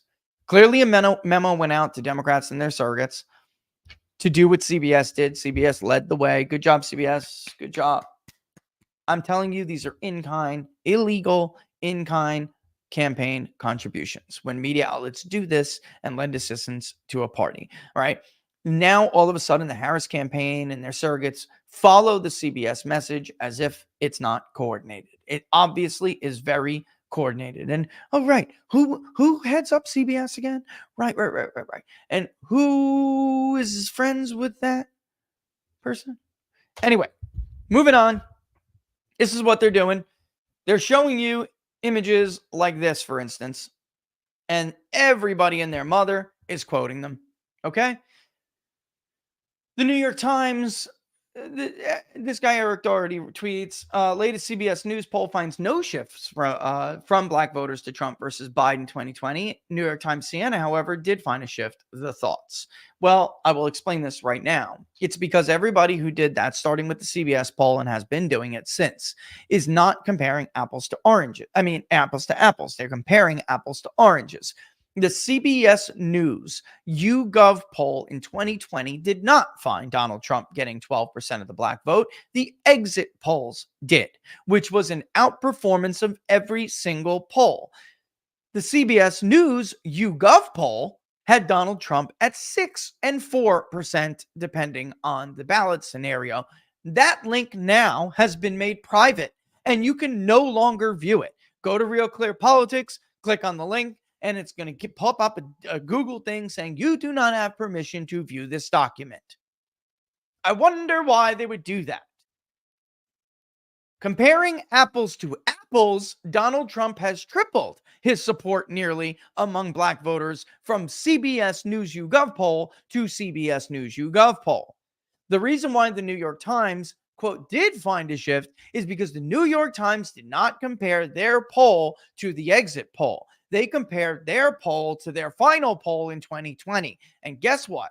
Their final poll in 2020 only had Donald Trump at 4% of the black vote. That still is public, and you can click on that. So hell has frozen over, and I am actually saying that the New York Times did the honest thing here. CBS, however, obviously gave cover to all of Harris's surrogates because following this graphic, they all grabbed it and started tweeting it and posting it everywhere, and since have been doing it with every poll that is put out. The bottom line is, doesn't matter if it's the Marist poll, doesn't matter if it's the Pew Research poll, doesn't matter if it's the New York Times poll, doesn't matter if it's the Fox poll, doesn't matter if it's our poll, doesn't matter if it's the CBS YouGov poll, the Yahoo News YouGov poll, the Reuters Ipsos poll, and every other poll in between. Poll to poll, Donald Trump has increased his support with non-whites. They did not show Donald Trump getting 9 to 12% of the black vote in 2020. They showed Donald Trump getting low single digits. The Quinnipiac poll had an NA next to it because the percentage was so small, they couldn't even put it in. Many were 2%. Marquette. 2% of the black vote. Apples to apples, folks, not apples to oranges. Unbelievable. So when I compare my own polling, for instance, what I want to do is compare the polling that I did in 2020 versus the polling that we're doing now. And that is what we did in 2020. We compared our polling from 2016 to our own polling now. Apples to apples. Otherwise, everyone can just cherry pick the way Matthew Dowd went on Twitter and cherry picked today. Like, you have got to be kidding me. You're seriously arguing the Marist poll is the most accurate poll? Give me a freaking break. They just misfired in Ohio by 6.5 points. Tim Ryan's tied. It's a dead heat with J.D. Vance. Someone's going to win it by a nose, man. They've missed every Battlegrounds, even in that year when they polled with their final poll released on 11/1 in that had Hillary up by 2. They still had Trump down everywhere. Ohio, Iowa, Florida, Michigan, Minnesota, Pennsylvania, Wisconsin. You break. Actually, wait a minute. Was it Iowa or Ohio? They did not poll. One of them they did not poll. Pennsylvania, Florida. Maybe it was Michigan. I have to go back and look, but it doesn't matter. All the battleground states, they got wrong. Hillary plus 6 in North Carolina, even though they had a national poll final a day before the election, showing Hillary up only 2. The polls were bipolar then as well. Why is everyone dropping their final poll in the middle of October? Ask yourself that question. Why? Because they're getting they're chicken shit. They're getting cold feet. And they've decided, safe bet, drop it now. So when we're wrong, we can claim that Harris had a slight lead in middle of October, but you lost it. The race closed. In case nobody noticed, by the way, it's like almost another 10-point shift poll in California. Harris finally has gotten in the 60s. But Trump is nearly at 40%. California was one of only 2 states that moved to Trump from 2016 to 2020 versus the national mood, which is part of the concept I want you to keep in the back of your mind today. This is what happened. How have these states moved compared to the national move in the past? And do the polls make sense with that movement? Marist poll is asking you to believe that she's going to do better than Joe Biden in the popular vote. I would make an obscene hand gesture right now if I wasn't on camera. I'm sure you can all imagine what I would do privately. Like if you were talking to me off camera and you asked me that question, I would make a hand gesture. Well-known hand gesture. And it ain't a middle finger. All right? It's ludicrous. It's totally ludicrous. Scranton Joe, Canadian Kamala. Scranton Joe in the middle of a pandemic during which the president was deeply unpopular for how he handled it versus Canadian Kamala against the most popular version of Donald Trump we have ever seen. Cue the hand gesture. Okay? Give me a break. Give me a break. I'm not saying she can't win. She absolutely can. But let's get grounded in reality for a damn second. Even Hillary Clinton had relationships with communities that were stronger and the bond was deeper than Harris currently has. Copium. There's no party registration in the state of Georgia. Lazy Tarian, I'm going to give you a challenge right now. Go find me one of the cycles going back to 2016 where Target Fart had their models, their inference models, favorable to Republicans or even too favorable to Republicans. All right? Go find me one of them. Go try anyway. I guarantee you that you absolutely will not find one, but I'm going to give you a task here to do it. All right? Because I want you to see what they have done in the past. All right? I'm also looking now, although I'm not seeing where. Come on, Barnes. Where is it? Should ask Barnes for it ahead of time because I should have been ready for you guys to do this. I know it was here. I wanted to show you where Target Fart modeled that state in 2020, along with a real doozy of a Florida model. Oh my goodness gracious. Where it was absolutely ridiculous. And what he essentially did was argue that his model shows that, because right now it's undeniable that those are Republican voting areas. Of course, Democrats are voting heavily too. In oh my God, I think I found it. Oh my God. Yep, here we go. Okay, let's go back in time. Oh, come on. Give me a break. Close. Ooh, I gamed the system. Okay. Here's where I'm going to do this real quick. Then we're going to do our polling because we only have 20 minutes left and I have to take a break in 5 minutes. Really quick, but a break. Here is Target Fart 2016. This is his modeling in Florida, where, by the way, there is party registration, which is noteworthy because, of course, in Georgia, in Virginia, in Michigan, right? And we don't have, in Wisconsin, in Minnesota, we don't have party registration. So you must do what is called inference modeling, all right? This is Tony Boner at Target Fart in 2016 arguing that Clinton had a huge lead in Florida because of the early voting and how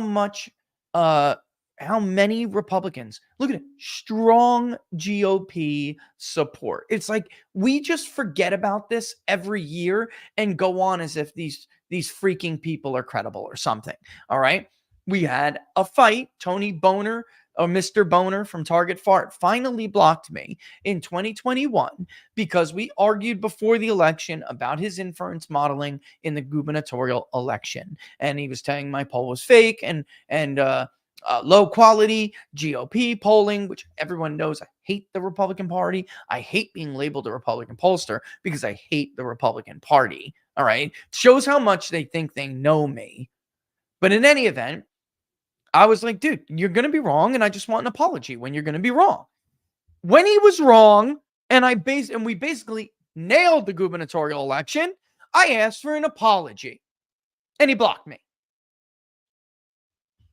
Here he is in 16 arguing that Hillary Clinton is winning 28% of Republicans who are voting early and that the early voting was heavily favorable to Democrats in Democratic areas. That, of course, did not happen. That, of course, was demonstrably false at the time he claimed it.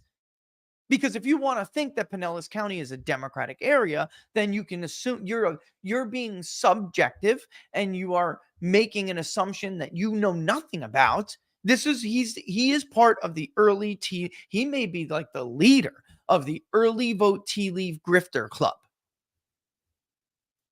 Mr. Boner from Target Fart is wrong year after year after year. And he'll claim, oh, but what about Pennsylvania in 2022? Okay, bro, so you were finally right one time, on a fluke, by the way. You were finally right one time out of 100 races you've freaking commented on, and now you want to be taken seriously again. He did the same thing in North Carolina, not once, but twice, and projected a 6-point Democratic win. That never happened. In Georgia, it is county by county. We don't have to pretend like we know how different groups voted because we don't actually have the partisan makeup of those groups. We don't have to pretend. We can do a fun exercise and we can say, you know what? Putting aside his corny ass modeling that isn't going to come to fruition, because the inference modeling, they're good people over there, but their inference modeling with his source data is just not great. Target Farts data they're not the source of that data. All right. They're just a group put together using L2 data to try to project the electorate. And the L2 people are good people. It's just that everyone has problems with inference modeling. We have our own quirks. We always try to work out every year. I've thought about using L2. It's just that I have a database that has significantly more attributes, individual attributes attached to each voter record. Once upon a time, they had better auto record stuff than we did, but they don't anymore. They don't. And so we have more attributes. So I think our inferencing is much more accurate. So, I mean, this is what he does, and he does it every year. You will not find an example where he says, oh, this is bad for Democrats. You will never find that because that's not his job. His job is not to tell the truth. We can go by county in Georgia, and we can see very clearly that Democratic blue areas, yes, they all voted records, but Democratic blue areas were outpaced by red Republican areas that have, by votes, not by his modeling, his cute little inference modeling, by actual real votes. It is about Trump +5 in Georgia right now. If those counties vote the same way they voted in 2020. And by the way, in Pennsylvania, I mean, it's unbelievable to argue. There are now more, in 3 consecutive days, more Republicans requesting ballots than Democrats. Come on. The question was only supposed to be whether or not Democrats would have the advantage they had. The question was never about whether we would see days where Republicans out-requested Democrats. Those requests are going to go into our thinking when we're deciding whether or not we can call the race on election night.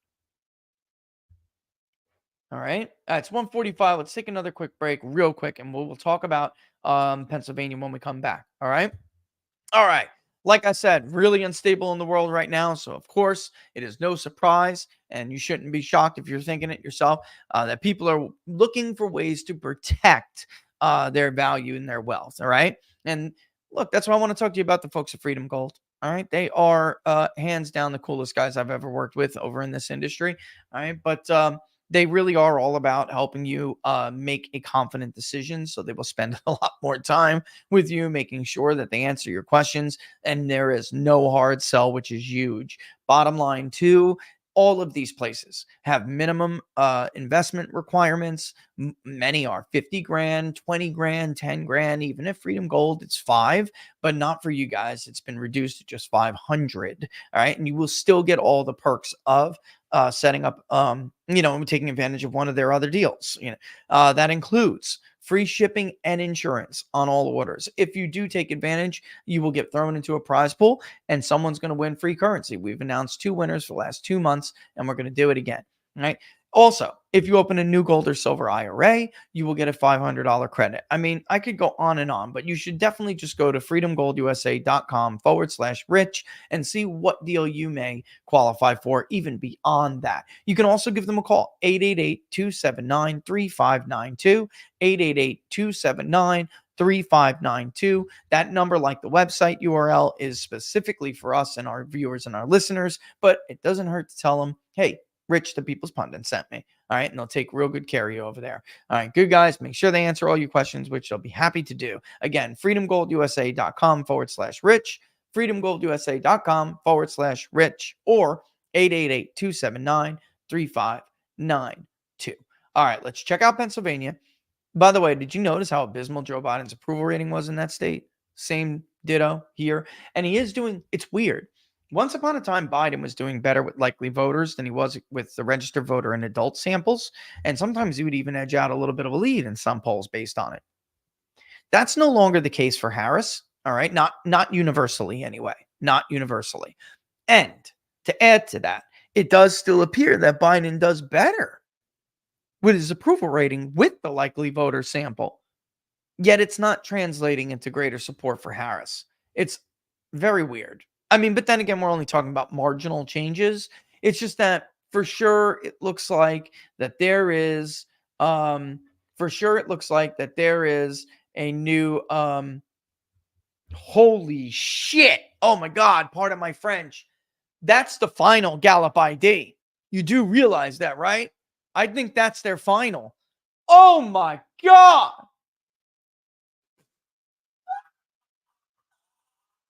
Oh,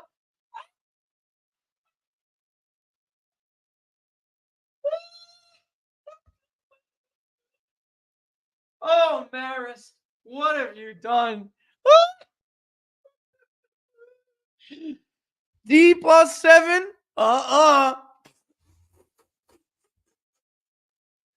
And I just deleted that. Oh, Lord. I should cover it after the break. You're right. Tell me I still got it? Tell me I still got it. I don't. It's in my trash, though. I haven't emptied my trash. Hold on 1 second. Oh, my God. I'm going to have to update my screen. I am. Oh, I'm going to have to update my graphic. Load it. Oh my goodness. Okay, the Gallup, and I think that is the final one before the election. R+4 is the average, but the final read is R+7. Historically, they have always given the average. So when we're Barnes and I on Monday, when we update the chart and we send it to you, you will see that it is it will be R+4. Okay. And we'll mention, of course, that the latest read was R+7, but all of the other historical stuff that we have given you is based on the average roll that Gallup has done over the quarter. So let's stay consistent. That's R+4, which sounds a little bit more believable to me anyway, David. I mean, in all honesty, that sounds a little believable. By the way, David, you want to come on Friday? Shoot the, you know what? You want to come on Friday during the Q&A and just kind of shoot the, you know what, with me? Yeah, that's cool. Cause there's a couple of things we've been meaning to talk about with people before the election. So I don't know if you can do it, it's kind of last minute notice. But if you can do it, that'd be great. I have to update this. I mean, this is really bad. I'll show you guys what the last one was, but geez Louise, that is more than I think anybody expected. And Gallup has been incredibly predictive when it comes to their party reading and the popular vote. It's usually very, very close. All right. But let's get into Pennsylvania. Here is the new update. Why are we showing you this? Gallup Party ID with leaners versus the result.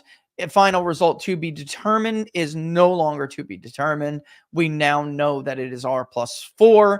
The error in favor, we do not know. But take a look at the trend. And by the way, through all of these years, polls be damned. Sometimes they were right, sometimes they were wrong. But this has always been pretty consistent with Gallup. And this has a high, there is high, strong, actually they use the word strong, and moderate predictive value with the Gallup indicators. This is a high or strong predictive value indicator. It has been right going back to, it's before 92, I think. I'd have to go back and look, but we are showing up until the last night, up until 1992. All right. This was I've been waiting for this because their last one moved back Democratic. And I was wondering because people were going, look, see. And I'm like, guys, that's from September. That is the September one. It will be averaged in with their final from the quarter, and that will be given a value for the quarter. So they spoke too soon. And if you remember what was in September, guys, a huge response bias that favored Harris. All right. So now that is gone. That is over. And now we have the final Gallup result. You can see the error in favor of the Democrat or the Republican in, for instance, 92. All right. The delta was 12. The final result was 5.6. And of course, the error was 6.4. All right. So the party ID split for Gallup is to the left. In 92, it was D+8. The final result, obviously, right? So you can keep, it's very predictive. I mean, it's very high predictive value, has been in the past. I know we're in the era of things that are being highly predictive get thrown out of the window in 2020. Like almost everything got taken out with it. In 22, same thing. I'm telling you guys that because I don't want you to think it's a totally done deal. It's not done skis. But I think I agree. We played the clip from Mark Halpern in that interview. Will also say that I think the most likely result is that Trump wins, and he wins kind of easily. This is how these things go. All right, very, very rare do we actually have these like nail biter elections like 04. All right. The Electoral College, anyway. Sometimes the votes will be very, very close. In 16 and 20, despite the popular vote, the votes were very close in the Electoral College. And the Electoral College vote was very misleading. It looks like Trump clobbered Hillary, and it looks like Biden clobbered Trump, but they really didn't. They were very close elections, but the college vote will shift pretty considerably towards one candidate when their win begins to materialize. The most likely outcome at this point is that Trump wins with like 312 electoral votes. I'm serious. That's when these things break. They usually break all at once. Can Harris pluck off like one of the Sun Belt states and Trump one, not two? I really don't see two. If Trump wins the Great Lakes states, the Midwest, I do not see her plucking off two Sun Belt states. I can argue a world in which she gets one. But in the most likely outcome, she's going to get rolled. I mean, maybe some of those states will be very close. 10,000 votes, 40,000 votes, 30,000 votes. Sure, absolutely. But the outcome will be the outcome nonetheless. All right? In Pennsylvania, let's get to it. All right? I am polling the state of Pennsylvania, and I am scratching my head. And I'm thinking to myself, in the head-to-head, this doesn't look close at all. Yet, when you put the third parties on the ballot, it does get closer. And I'm thinking to myself, what in the Sam hell is going on here? Okay? Like, what in the Sam hell is going on? It's different than Michigan. It does actually hurt Trump to have those third parties on the ballot more. Look at Biden's approval rating here. Also abysmal, 39.6 to 57.9. That is ugly. Among those who are most certain to vote, he does get a higher. You see that? He's doing better with the likely voters, but it still isn't translating into much of a help for Harris. Of those who are most certain to vote, Trump is actually leading her 51.5 to 46.3 in the straight up head-to-head. And when you lean them, he's actually leading them 53 to 47. When you're looking at, he's leading her 53 to 47. When you're looking at the expanded ballot that includes everybody else on the ballot, he's leading 50.6 to 47.5 among those who are most certain to vote. She's leading among those who are likely. I'm telling you, these women will come out. I'm telling you that's going to happen. All right. Do not get confused with those who are first-time voters, all right, and those who are certain to, unlikely to vote.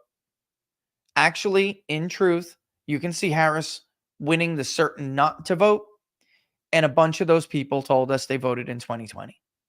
This is a real problem for her because we saw this in Michigan too. All right, getting on to it. When we combine the likely voter models, and we'll show you the overall sample and then the likely and unlikely. Overall, Trump leads in the initial head-to-head 47.3 to 40. Actually, don't I have a graphic for this for them? I do. We'll get to the crosstabs in a second, but this is the overall. I'd rather get to the crosstabs, wouldn't you guys? Right.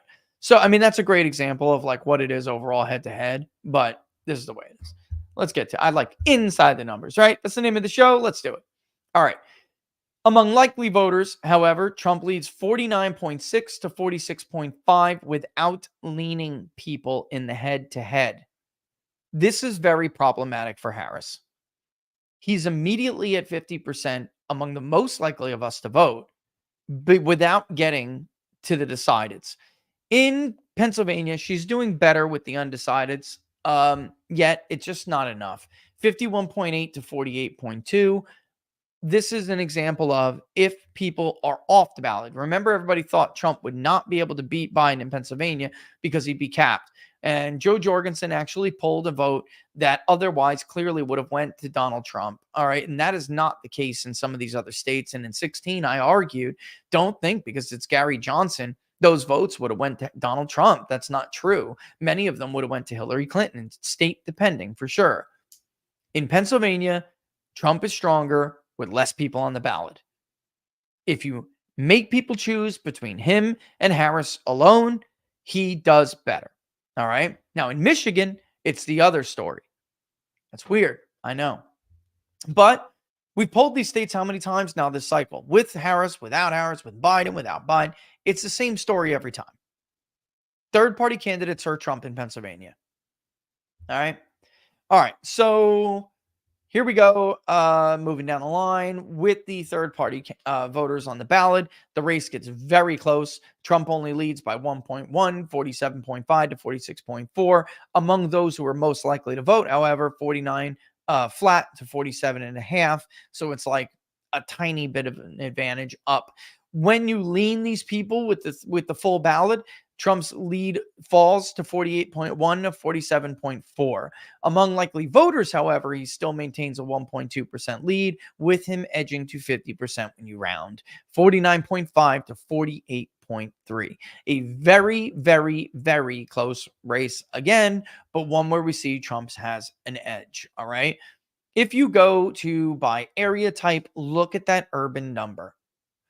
Let's go to our final poll in 2020. And since we don't have that time, I'm just going to read it to you.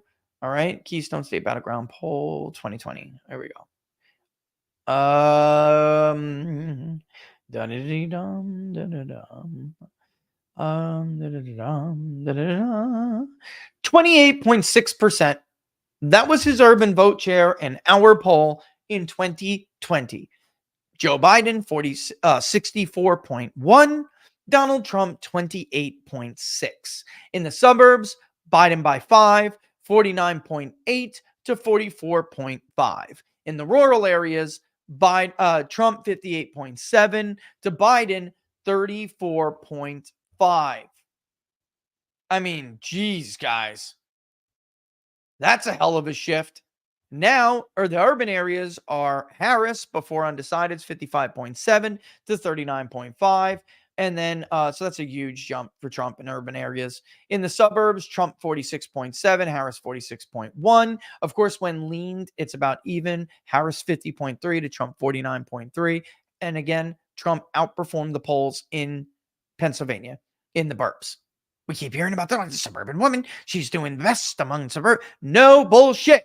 Stop comparing polls to exit polls. Well, let's do the apples to apples, polls to polls. 2 times Donald Trump has run for president.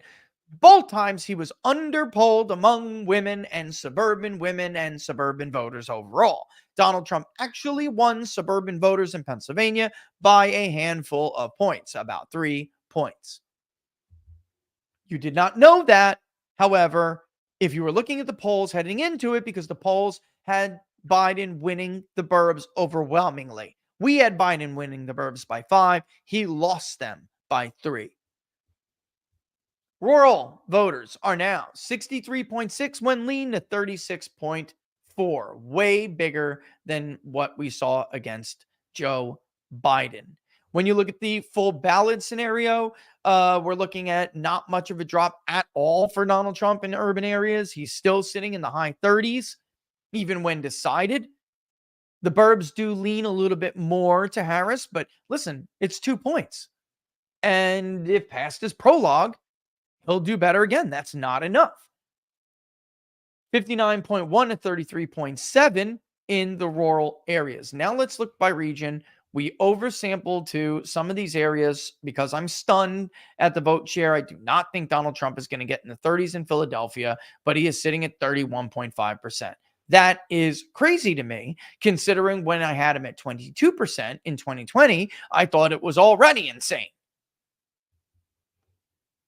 He got 19, I believe it was 19% or 17%. I mean, it was 9. I think it was 19. Anyway, I want to draw your attention to Allegheny County, which we oversampled the ever-loving you-know-what out of.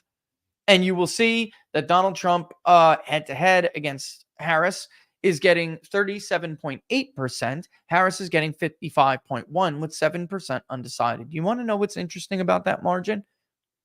That is identical to the margin in 2016 when he beat Hillary Clinton. And that about that much of the vote got sent to third parties. However, when you don't give people that option and you make them decide, Harris goes to 58, just shy of Biden, and Trump goes to 42, several points above his 2020 and 2016 margin. If any Republican is at 42% of the vote in Allegheny County, he will win the state. He or she will win that state. And when you look at the full extended ballot, you notice that Harris doesn't move at all. So she's not getting any of that undecided when someone else is thrown on the ballot in Allegheny County. Trump, however, ticks a little bit higher from 39.4 to 40.1. She stays at Hillary Clinton level, almost identical, 55.7. Donald Trump in 2020 was at 34% of the vote in our poll in Allegheny County. 34% without undecideds. All right, now let's look at race by education. Somebody had asked me, by the way, gender by race too. Let's do that. Somebody had asked me, why don't you do that? And I must have not done it with one poll, but we always do that. So like I made sure for sure that it was there now. As you can see, like I said on Twitter, before we released the poll, Don before even leaning black men, he is getting 20% of them. Black women are in the teens. When you lean them, they go a little bit higher. But let's look at the third party ballot and see if that changes at all. It indeed does with black women specifically. But I think that this is probably the third part. This is the more realistic scenario. The reason why we do the head-to-head is because we want to know if people break at the last minute and decide not to throw their vote away, where are they going to throw it? And if that is the case, they're going to throw it to Donald Trump in the state of Pennsylvania. You can see it clear as day skis, which is why I do it like this. All right, there it is. 20.5% again of black men. So he really didn't move at all. Wasn't budging at all. Only 72.7% for Kamala Harris among black men. When they lean, when we force the undecideds to lean, you can see she doesn't budge at all. Trump ticks up 23%. She sits at 72.4 and 4.3% say they'll vote for somebody else. Black women, they do tick up a little bit for her as they decide, but she still is only at 81%. That is abysmal. And Donald Trump takes 12% of black women. If he takes 12% of black women in Pennsylvania, Dunskies. Finish skis, Dunskies. You may also notice that the white vote is significantly more Trumpy than it was in 2020. Keystone State, Battleground poll, big data poll, 50.8 at this point, actually a little bit after the week after this. 50.8 for Donald Trump, 43.6 for Joe Biden. That vote is now 56.8 to 39.8. When we lean the last 2% undecided, Trump ticks up 1/10 of a percentage point. She ticks up a point. All right. So it's still 56.9 to 40.8. A disgusting underperformance by Kamala Harris among white voters. It is simply not possible for her to win with that margin. The final result of our tracking poll in 2020 among white voters was, and get ready, Trump 53.5 to Biden 43.2. That was with third parties. So as you can see, Trump has moved up with whites. She has moved down with whites. And this is a serious problem. All right. So white women, we all clamor and talk about, et cetera, et cetera, et cetera. All right. So, I mean, where's the education? There we go. Education by race. White non-college, 53.2 to 38.6. That's about 4 points worse than Joe Biden. In our poll to poll, remember. White college, white, we have Trump doing about even. I know that this is like gonna people are gonna shit over this, but the fact of the matter is we just don't see it. And he's also obviously performing well. People will be like, wow, why did the college educated, non-whites vote for Trump at a higher rate than, and this is not just black, by the way, this is black, Hispanic, Asian, anything else. The same is true if you look at the exit polls from 2020. I know, weird, but the same is true. Let's go to, and I forgot this when we were looking at Michigan, but we talked about it on Monday on What Are the Odds. I know we're over 207. I'm going to go over. I hope you guys don't mind. I'm maybe not cutting into your next favorite show. I hope not, because I do want to show you the Biden voters we spoke to as well. I think we're up to 80 something complete or 90 complete, with another 120 still taking it right now. So we'll see where we're at when we're done. But okay, you can see all this talk about Protestants and Christians not voting at higher rates. Once again, like in Michigan, we just don't see it. Even if you go to evangelicals, we just don't see it. They're slightly above the average. All right. So I don't know where people are getting this shit from. I really don't. Trump is obviously thrashing her with Protestants, but the big number here, guys, is the Catholic vote. Straight off the bat, you can see Trump leads by a few points with the Catholic vote. It did tighten. It was up to 7 at one point. If you do go and look at the with leaners here, it gets a little bit closer, but that's all Trump needs. It was like 7 points at one point in the final 2020. Where are you? Oh, I didn't put religion in here. Come on, that can't be right. I'll have to go back and look in the interactive crosstabs. Biden was ahead by like 5 with Catholics. When I say like, it was 5. I mean like because I'm rounding, but any one Catholics nationwide by like 1. Okay. Well, I guess that's where it's at. By the way, starting from now, we will start to add the vote method question to the questionnaires. In other words, we will ask people whether or not they already voted, okay? And how do you intend to vote? Are you certain? Or it has to be added to the likely voter model. The already voted, I already did vote. That has to go in now. And then we have to ask, how do you intend to vote, or how did you vote? In person, early, by absentee. And we're not going to change it by state, even if that state doesn't have that particular vote, because that's a nice way to help screen out people who are full of it. And then also, we're just going to keep it consistent. You should know, for instance, that there is in-person early voting as well as absentee voting in Florida. And we'll talk about that. I mean, if you don't know, I will tell you, and we'll discuss it when we get to those states and we discuss those. Obviously, you can see it's very interesting how well he's doing with Eastern Orthodox, actually, although she does win the lead. So small, though. Such a small number. She's winning those who do not have a religion, obviously, but he is winning Protestants and Catholics and other Christians. All right. It's a big deal because you cannot win Pennsylvania if you lose Catholics. I'm sorry. Is it possible? I guess it's possible. Is anyone going to be able to point to a day or, I mean, an election when that happened? Not really. Not really. What else could we be talking about here? Marital, parental. Let's check that out. I actually don't think I even observed that.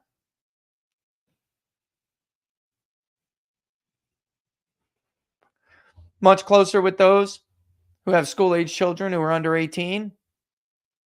That doesn't actually surprise me at all. But those who have children that are all over 18 and those who are not yet school-age, actually very close with these two. But Trump by 14 points with those who have kids who are over 18. Trump by 12 fully decided with the full ballot. All right. What else can we... Income. Oh, yeah, income. This is a big deal. Okay. 50 to 100 is the key to the Republican Party, of course. You can see that Trump is actually doing respectably when it comes to those who make under 30. That's the underclass. Democrats win that.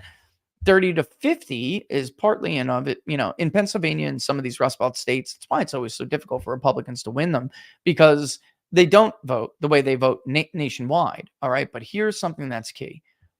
Trump is now taking a tiny, tiny lead, and it's even in the full ballot with full decideds with those who make 100 to 200 grand. He's actually leading with those who make 200,000 or more. These votes, both he won against Hillary Clinton in 2016. And then he just got clobbered with this against Joe Biden and mildly lost 100 to 200,000 against Joe Biden. So the fact that these income brackets have shifted is huge, while he maintains that core working class lead. All right. Middle. Actually, I would say they're middle class, What else? I mean, I think we're not going to, nothing is going to jump out that's going to be crazy among those. Marital status, we can look at that. Trump is winning married couples overwhelmingly. He's winning widowed overwhelmingly. He's even doing respectably among those who are divorced. But among those who are separated and have never married, Harris wins. Okay, Harris wins that margin. Divorced is usually a column that Republicans lose. Biden was winning them overwhelmingly, if I can remember, in 2020. Yeah, 53 to 42. Now Trump is winning them. Among those who were separated, Trump was winning back then as well. Single, never married, Biden was winning in our poll 58 to 37. So she's winning them, but not nearly by the margin that Biden won them. I mean, that's the story. It's just underperformance everywhere for Harris. Now, by age, a much more typical thing. It's not like Michigan.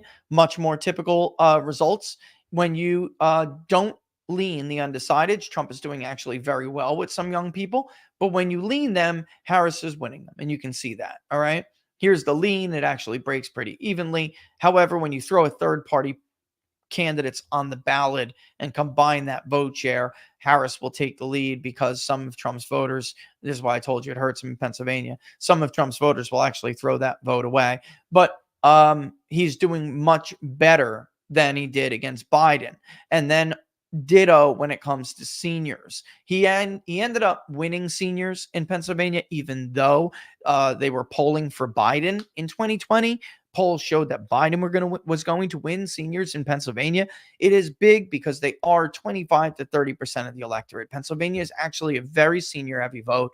And a lot of people they think that Florida, when they hear that, they think Florida. And that's not the case. Pennsylvania is also very heavily senior. Big deal is the 40 to 49, the core working age group that has turned to Trump after voting for Biden, and 50 and above is a little bit mixed because of the 50 to 64. But once you hit 65 and above, it goes to Trump, with super seniors going to Trump by a huge margin. And guess what? Super seniors vote. How much do they vote? Look at the likely voting model. Look, likely to vote, 95%. Second only is 65 to 74 with 89%. So again, there you have it. All right, I know that it's 2:15. There's one more thing I want to show you if you'll indulge me for a second. Let me update it and see how many people have completed it. What is this? I need the 15th. Boo-boo. A boo-boo-boo-boo. I need yesterday. A boo-boo-boo. A boo-boo-boo-boo. A boo-boo-boo. I don't have to boo-hoo. If you got a boo-boo-boo, I can make it better by singing to you. Oh, sorry. I'm happy. I don't know what to tell you. I'm in a good mood. All right.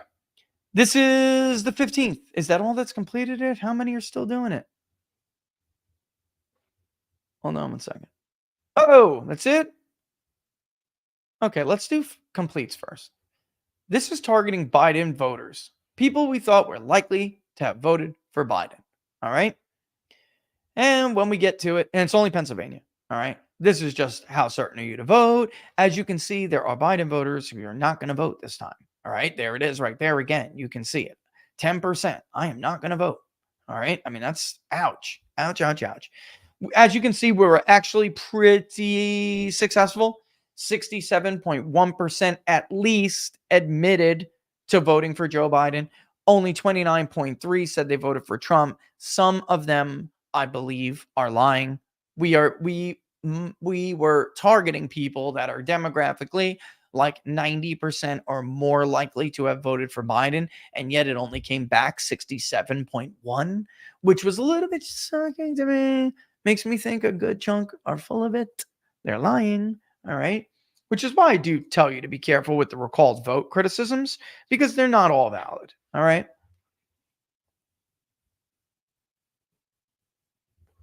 I'm only picking Pennsylvania here, so it doesn't matter. Whitmer. By the way, Shapiro's pretty damn popular. See that?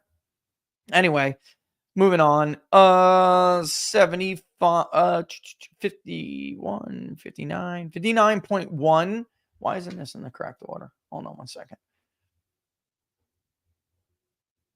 Original order, it appeared on the survey. please. There we go. 59.1% now approve of the job Joe Biden is doing. And remember this number, 67.1 for Biden, 29.3 for Trump. Please remember that. Okay. All right. And we have, you could say, they absolutely approve of Shapiro by a much bigger margin. See that? Much bigger. You have what, 50 something, 59.1 to 61, 67, 68.7. So these people like Shapiro. All right. Now, if the election was held now, who would you vote for? Only 61.4% chose Kamala Harris. 34.9 or 35% chose Trump, with 3.6 being undecided. Why did I do this? I wanted to see what mind changing looked like. All right. So from 2020, in just that first ballot test, I'll show you the other one. From 2020, the support for the Democratic nominee to now fell from 67 to 61. And the support for the Republican nominee, or in this case, obviously Donald Trump, rose from 29 to 35. That is a 6-point gain for Trump and a 6-point decline for Harris. You don't find that remarkably consistent at all? What if Barnes and I told you from the jump? It's like this 4 to 6 point shift, and you can measure it everywhere. Everywhere. It's very clear. Now, obviously, they lean to Kamala. Looking at the full ballot, it is a decline of 6% for Trump, and he rises 4 points, right? No, 5, rounding. He rises 5 points. Still. Obviously, they're throwing away their vote here, the one that was undecided. And when we get even more here, add all these people, right? I mean, this is like very, very, very obvious.